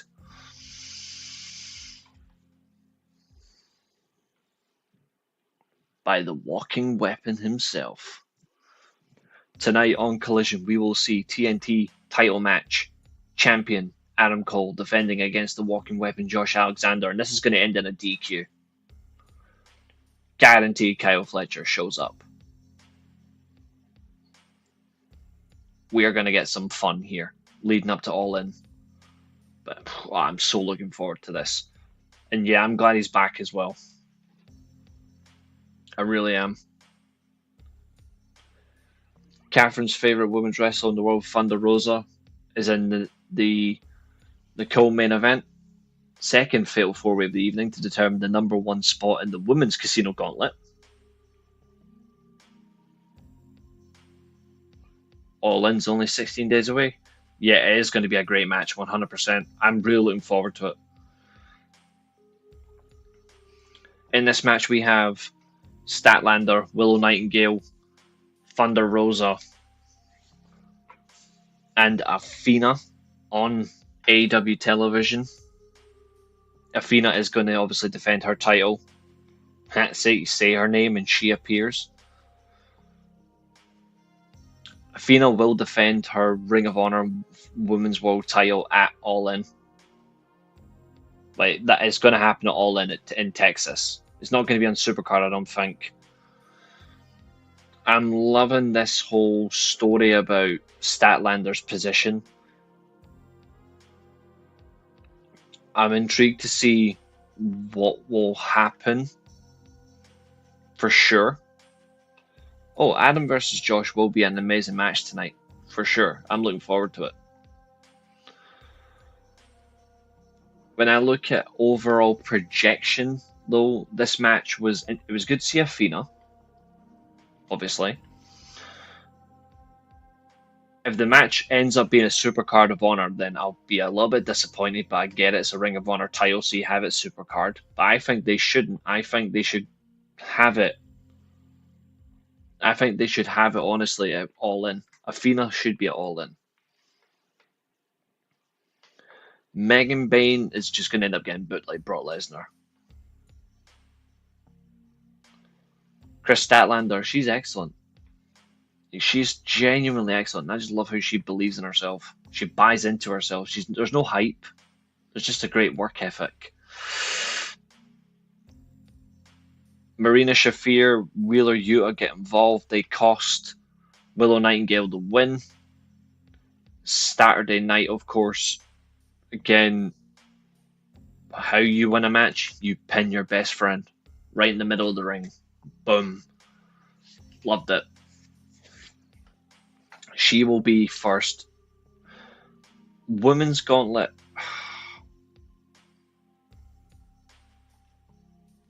See, I've got MJF to win the men's one. The women's one.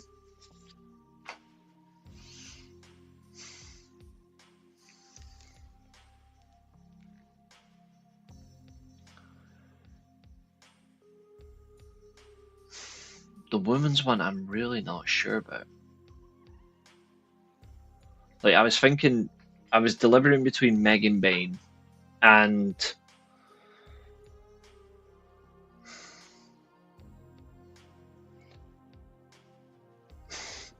the funny thing is, Bleach, is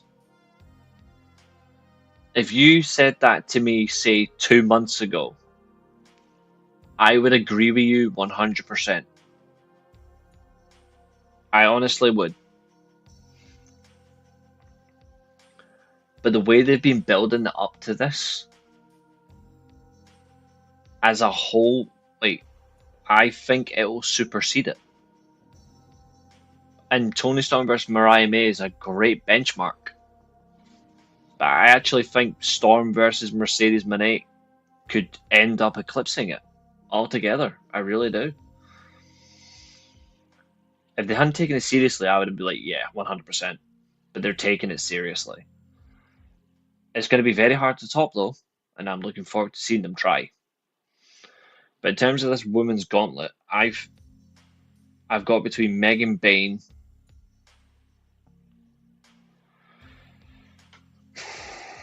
Actually, to be honest, I think she is the better option, but I think Megan Bayne or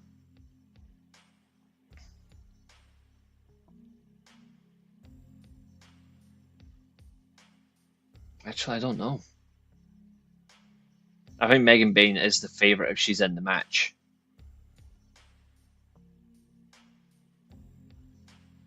Because it's a gauntlet, you never really know who's going to show up.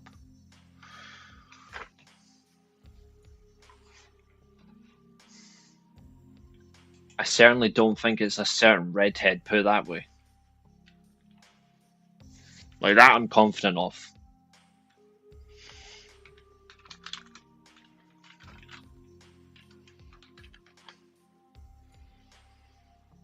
Mm-hmm.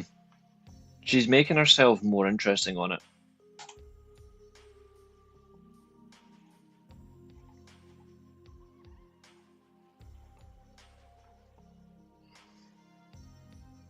Yeah.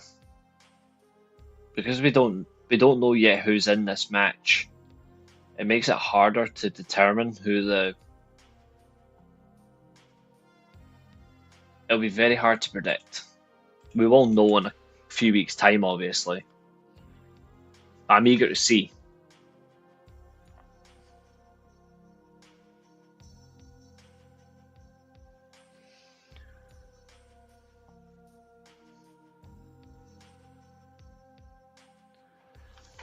Sadly, however, this show does get ruined again. Now, the Billy Starks part is fun, but then we get treated to punishment and torture, because backstage is Stokely Hathaway.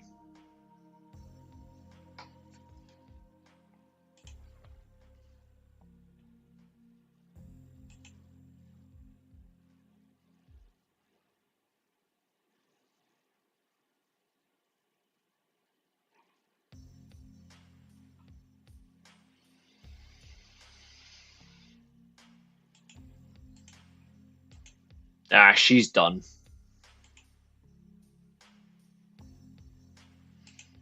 Worst manager right now. He's absolutely horseshit.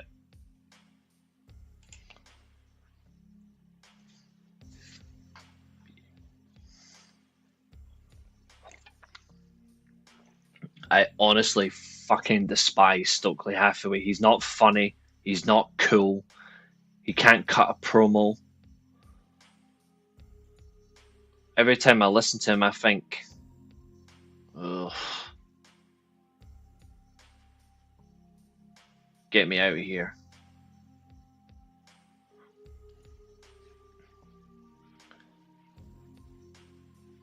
It was just so embarrassing. And the fact that on Collision we're going to have FTR and the Outrunners. Give me a fucking break.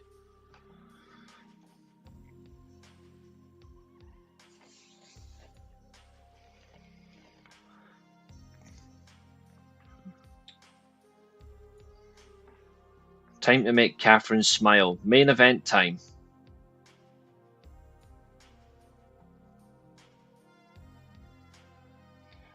In the early parts of the show, we got a very vibrant, emotive promo from the world champion. Now his challenger has to respond. Now he certainly responds in the ring, but good God Almighty, Hangman, you really struggled. And this is not a... He struggled because he's not in shape.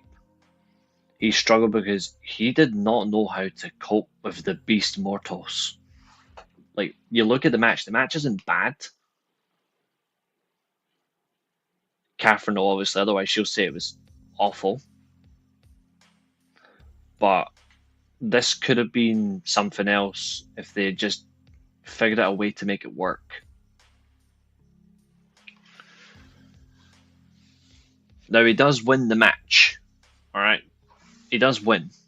But you can see that he does throughout struggle with Mortos. Because Mortos is more than just power. He's got so much speed. I get...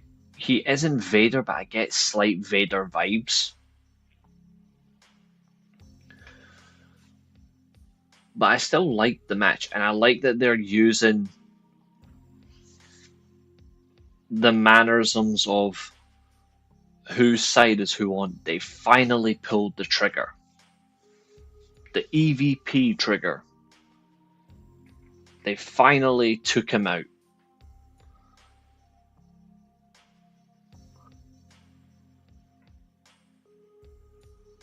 The Bucks have finally put the blade in the back. The back of their friend's heart. They've stabbed him in the back. They've stabbed him in the heart. Front, back, wherever you want to do it. And with Swerve suspended, who does Hangman trust now? Well, it's very obvious. No one. Do you think Shotzi will come to AEW for Women's Gauntlet? Maybe. You look at the talent that's available. Dakota Kai will be eligible. Shayna Baszler will be eligible. Elena Black. They're all eligible for this. I don't think we will, though. Shotzi Blackheart would be interesting, though. they're complaining about Blake Monroe's because she's not sold their bathwater.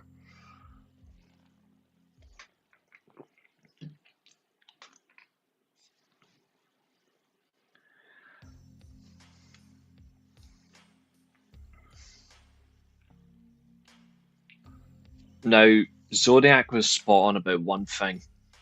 The Ops took an eternity to come out and save Hangman from the Bucks and the Death Riders. That was horrible. I don't often criticize them, but they took an eternity. Very disappointed.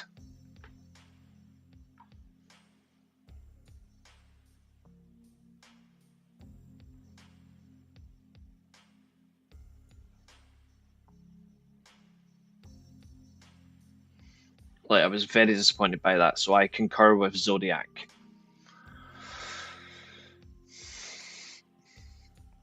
Of course you did. But for a 2-hour show, it flows. There's some things obviously that does slow the show down a bit, but when you look at positives and negatives, let's do it quickly. Positive number one, the women's title is being built like a major feel, the right way. Number two, Okada versus Omega feels like a main event, even though it feels like the main event, even though Omega's not here. Number three, Ibushi's first match back. Number four, the Moxley promo. And then number five, MJF's Cookfest with Mark Briscoe. Negatives, Blake Christian walking the bloody top rope. Number two, the fucking use of the Ops. Horrible. Number three,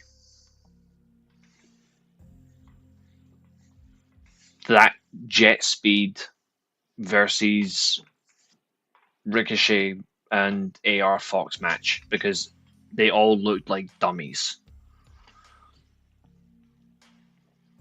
But we had two great Fatal 4-Ways. We had a relatively good main event where it showed vulnerability to the challenger, and it was fun. It was fun.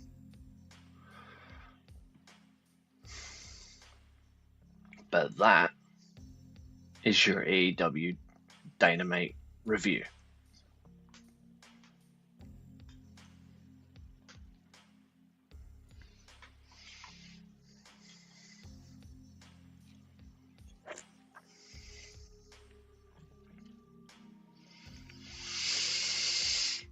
So, I'm going to give you a little bit of short time because I want to leave on a specific time frame.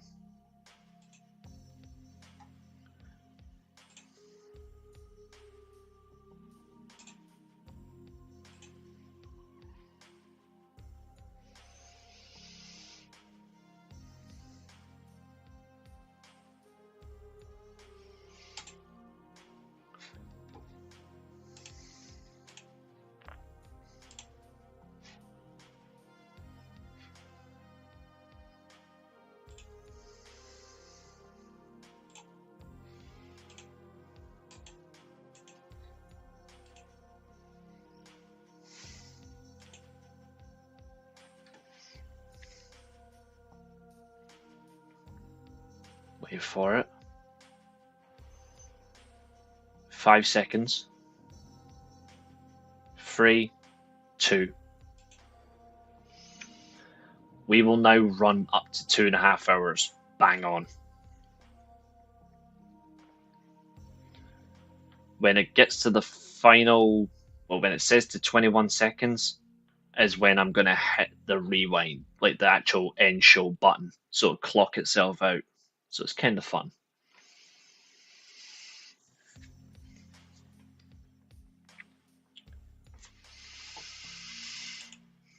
Not this year, but You can see it's coming.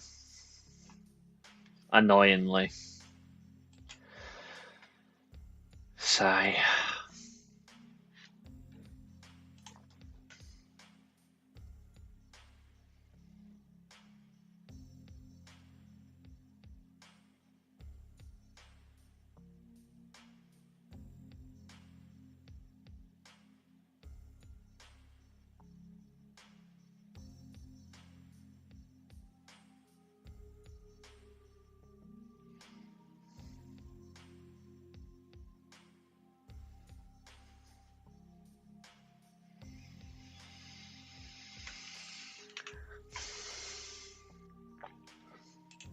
Thoughts on Busted Open now being 24/7 and Coachman having his own show? Jonathan Coachman is a bizarre human being when it comes to his takes, but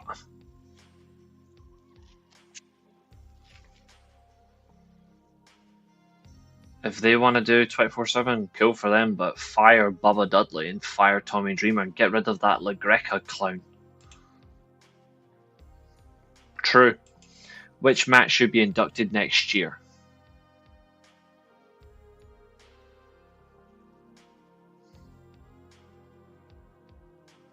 Savage versus Steamboat.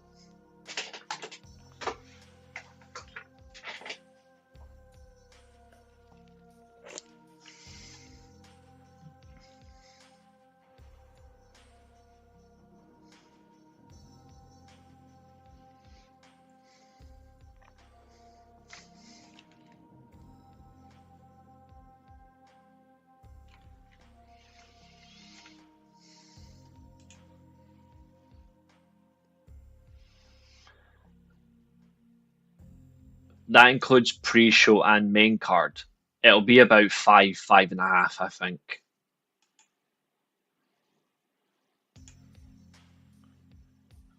Top 5 random thrown together tag teams. Okay, those two for stars.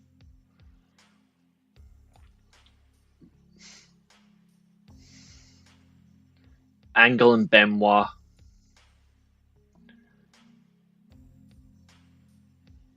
Kane, Mankind.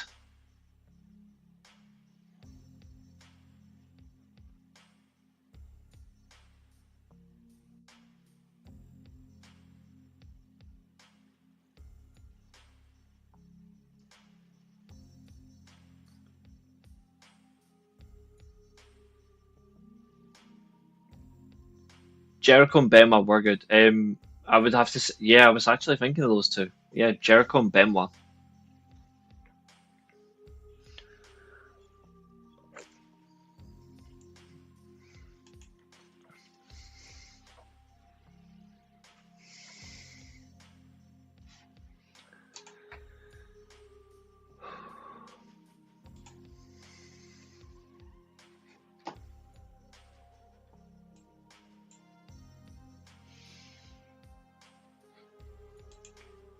Horrible tag team, dude. Honestly, I hate this. Like I honestly hate it.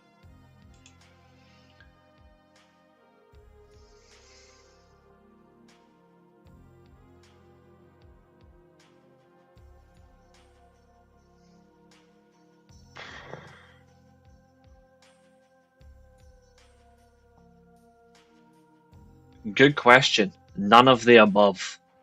But Goldust is the best out of all of them for storytelling. What if Kurt Angle didn't wrestle in the Olympics and went straight to WWE as a youngster? He wouldn't have reached the heights that he did. That's not saying Kurt Angle was terrible. It's saying like what he came in from gave him extra credibility. But if he was just an amateur wrestling all the way through, he may have been a very solid mid card. I don't know if he would have got to the main event, though. I'm not sure. But he still would have been an enjoyable human to watch. No.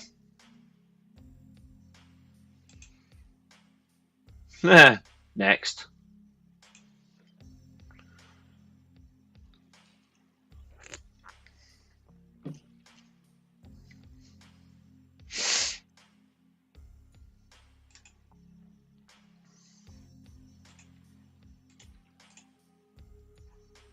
We do things my way.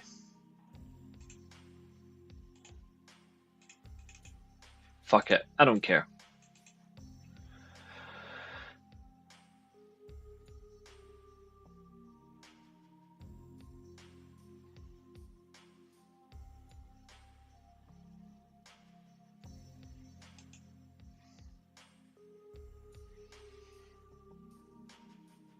With one punch. Yes.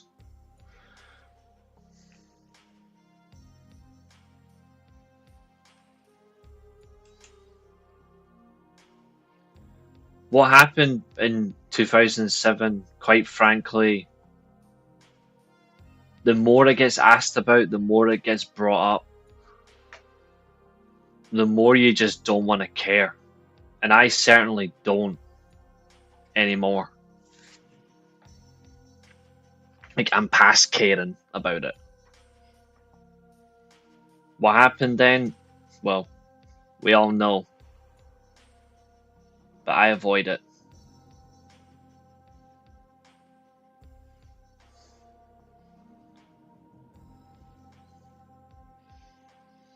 But to answer your question quickly about 97 Vince or 2025 CM Punk,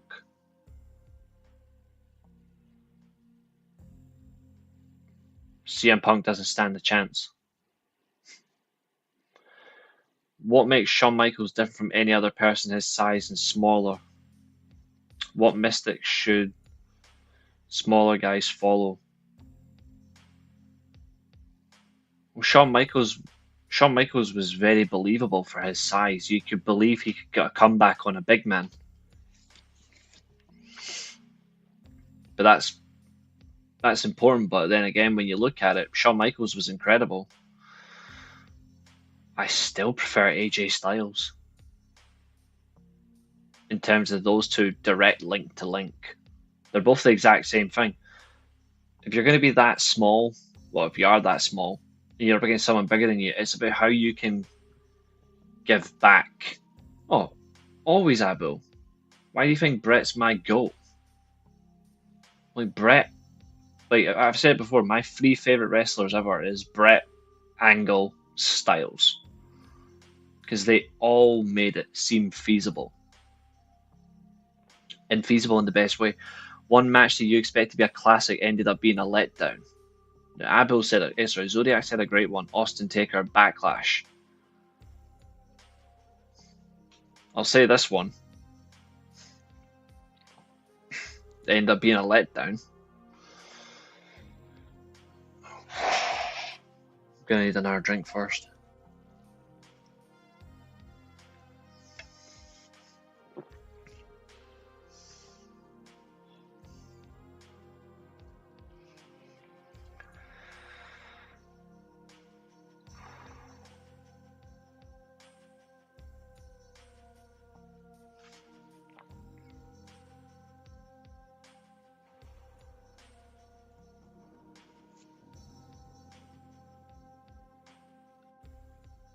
No. Nah, I shouldn't. But in terms of a classic that ended up being a letdown, there's quite a few to be honest, but if I want to just pick one, let me see. If I had to just pick one.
You mentioned one of them, but I've actually got two.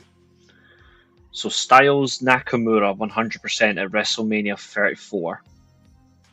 The other one might shock you guys. Michaels versus Triple H inside Hell in a Cell.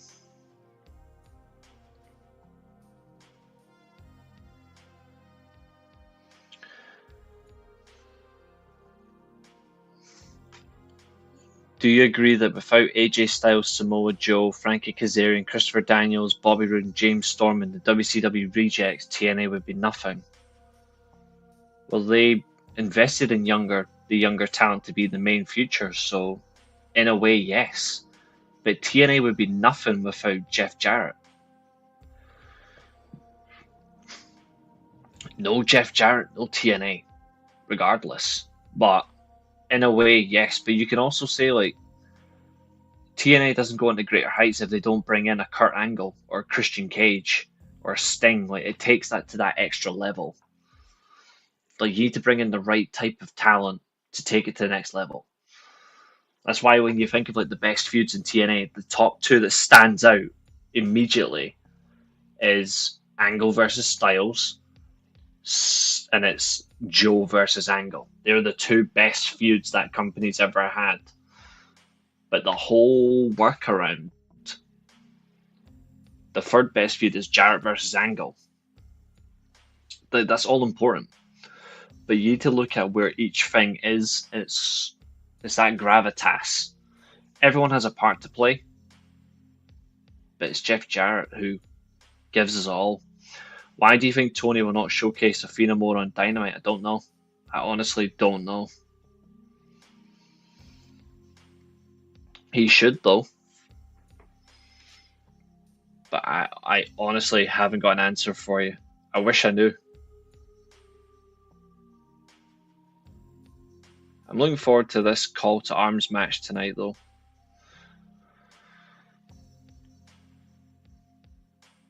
Oh yeah, 100% Bret Hart. I've said it so many times, like I'm a Bret Hart guy. Shawn Michaels, great wrestler, loved his matches, who he was, but Bret Hart every day of the week and twice on Sundays.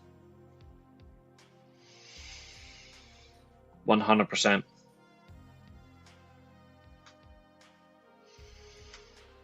I'm a fan of Shawn Michaels, but never will ever be as big for me in terms of fandom as I am for Bret.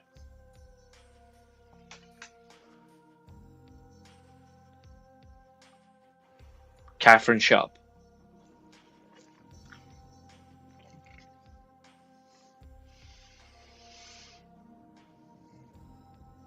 Mm-hmm. He certainly was.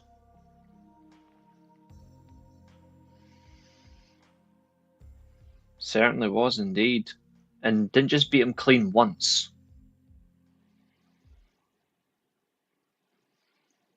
Beat him clean twice.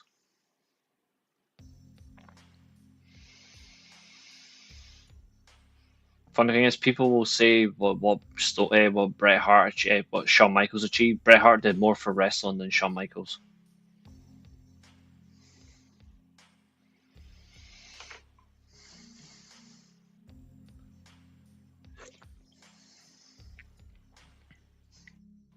Bear in mind, growing up, I was a Rock fan as well, but like Stone Cold, I loved '97 Stone Cold. Mm-hmm. If it wasn't for Bret, The Rock would have been kicked out of pro wrestling in these first 6 months in WWE. If it wasn't for Bret, Stone Cold isn't a main eventer. He isn't a WWE champion. He isn't the biggest draw in wrestling. If it wasn't for Bret, Owen Hart doesn't get a push as a heel. There's no King of Hearts without Bret Hart. Seth Rollins is a bootleg. Seth Rollins is like a third or fourth attempt version of Shawn Michaels.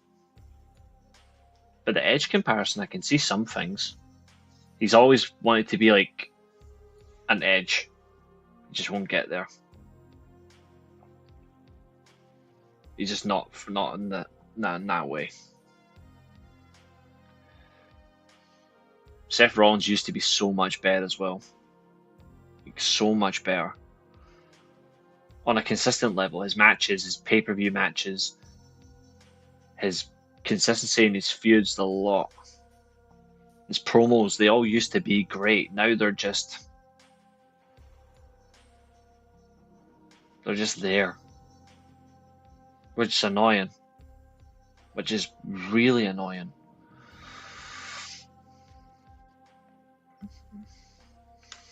Oh, he's top tier at Abo.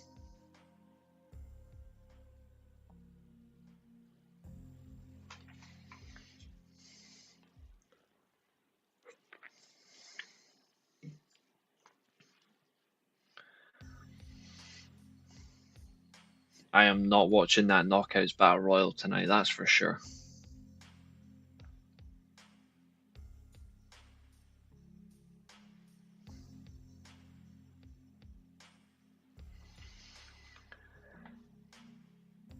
Yeah, I agree with that. Like, WWE specifically, 14 to 17, 100%.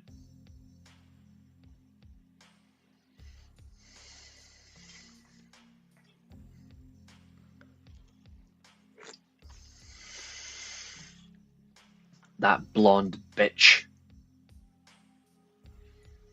I'll say it comfortably. I'm not afraid of blondes.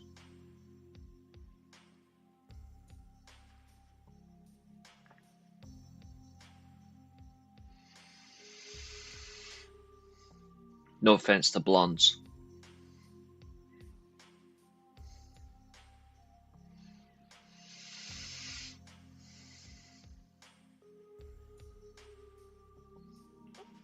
I prefer red sauce. Just because I'm used to it. But if I have a takeaway, I always have brown sauce.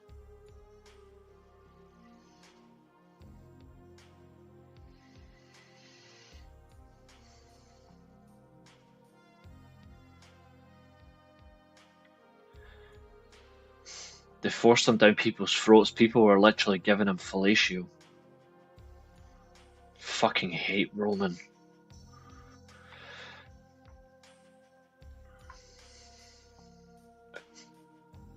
If I have a chippy, if I have a chippy, then I'll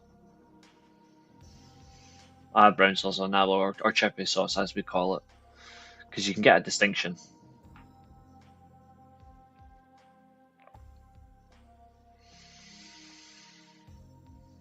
No, she wouldn't. She couldn't even kick a cat's ass, let alone Thunder Rosa's ass, and Thunder Rosa's crap.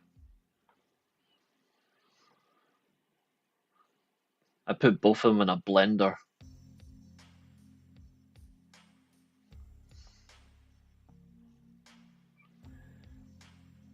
He was one of the wrestlers. Like, well, I can't really say wrestler because he can't wrestle. He was one of the few people on this earth who I hate watching. Every time he was on TV, I was like, this is horrible. Never liked him.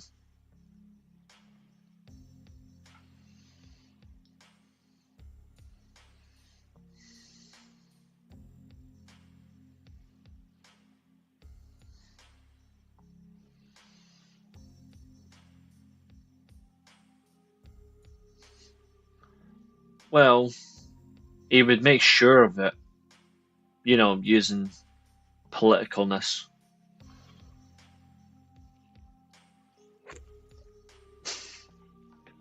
Now you've done it.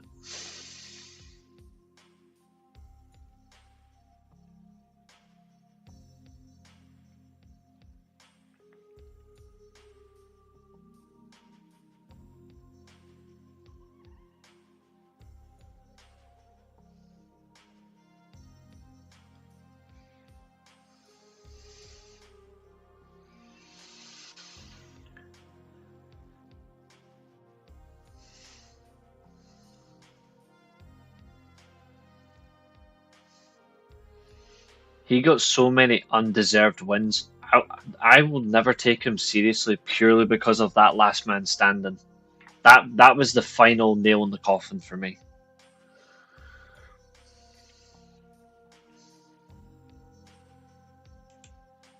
I disagree.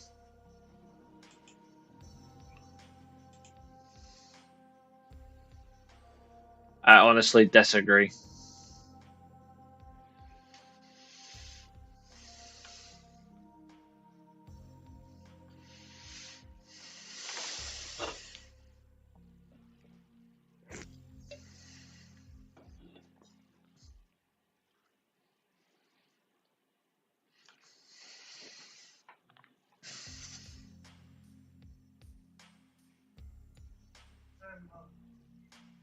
Because the best theme song of the past 10 years has been the best theme song for the past 20 years.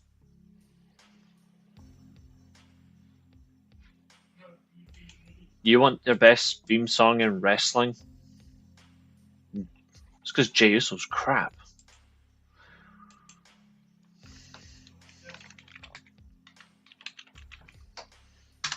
I've had the privilege of listening to it live. This is the best theme song of the past 10 years, 15 years, if you want to say 20 years.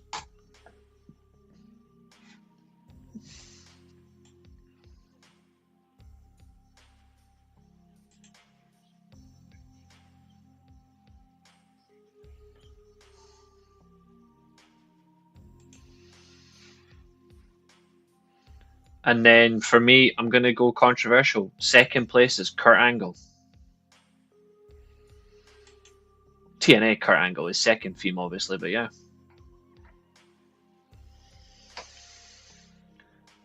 Yeah, true. He's opening card Uso.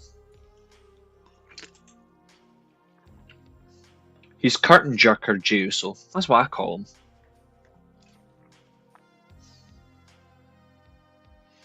But Abu, I'm just a goat.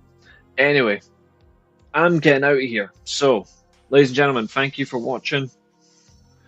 Yep, I agree. It was a brilliant theme song. Ladies and gentlemen, I am going to disappear. That was a fun one too, Glenn. Ladies and gentlemen, I'm going to get out of here. So I will see you all tomorrow. I'm not going to tell you what we're doing tomorrow. But one thing is for sure, we will be back. So like, share, and subscribe. And enjoy the ride.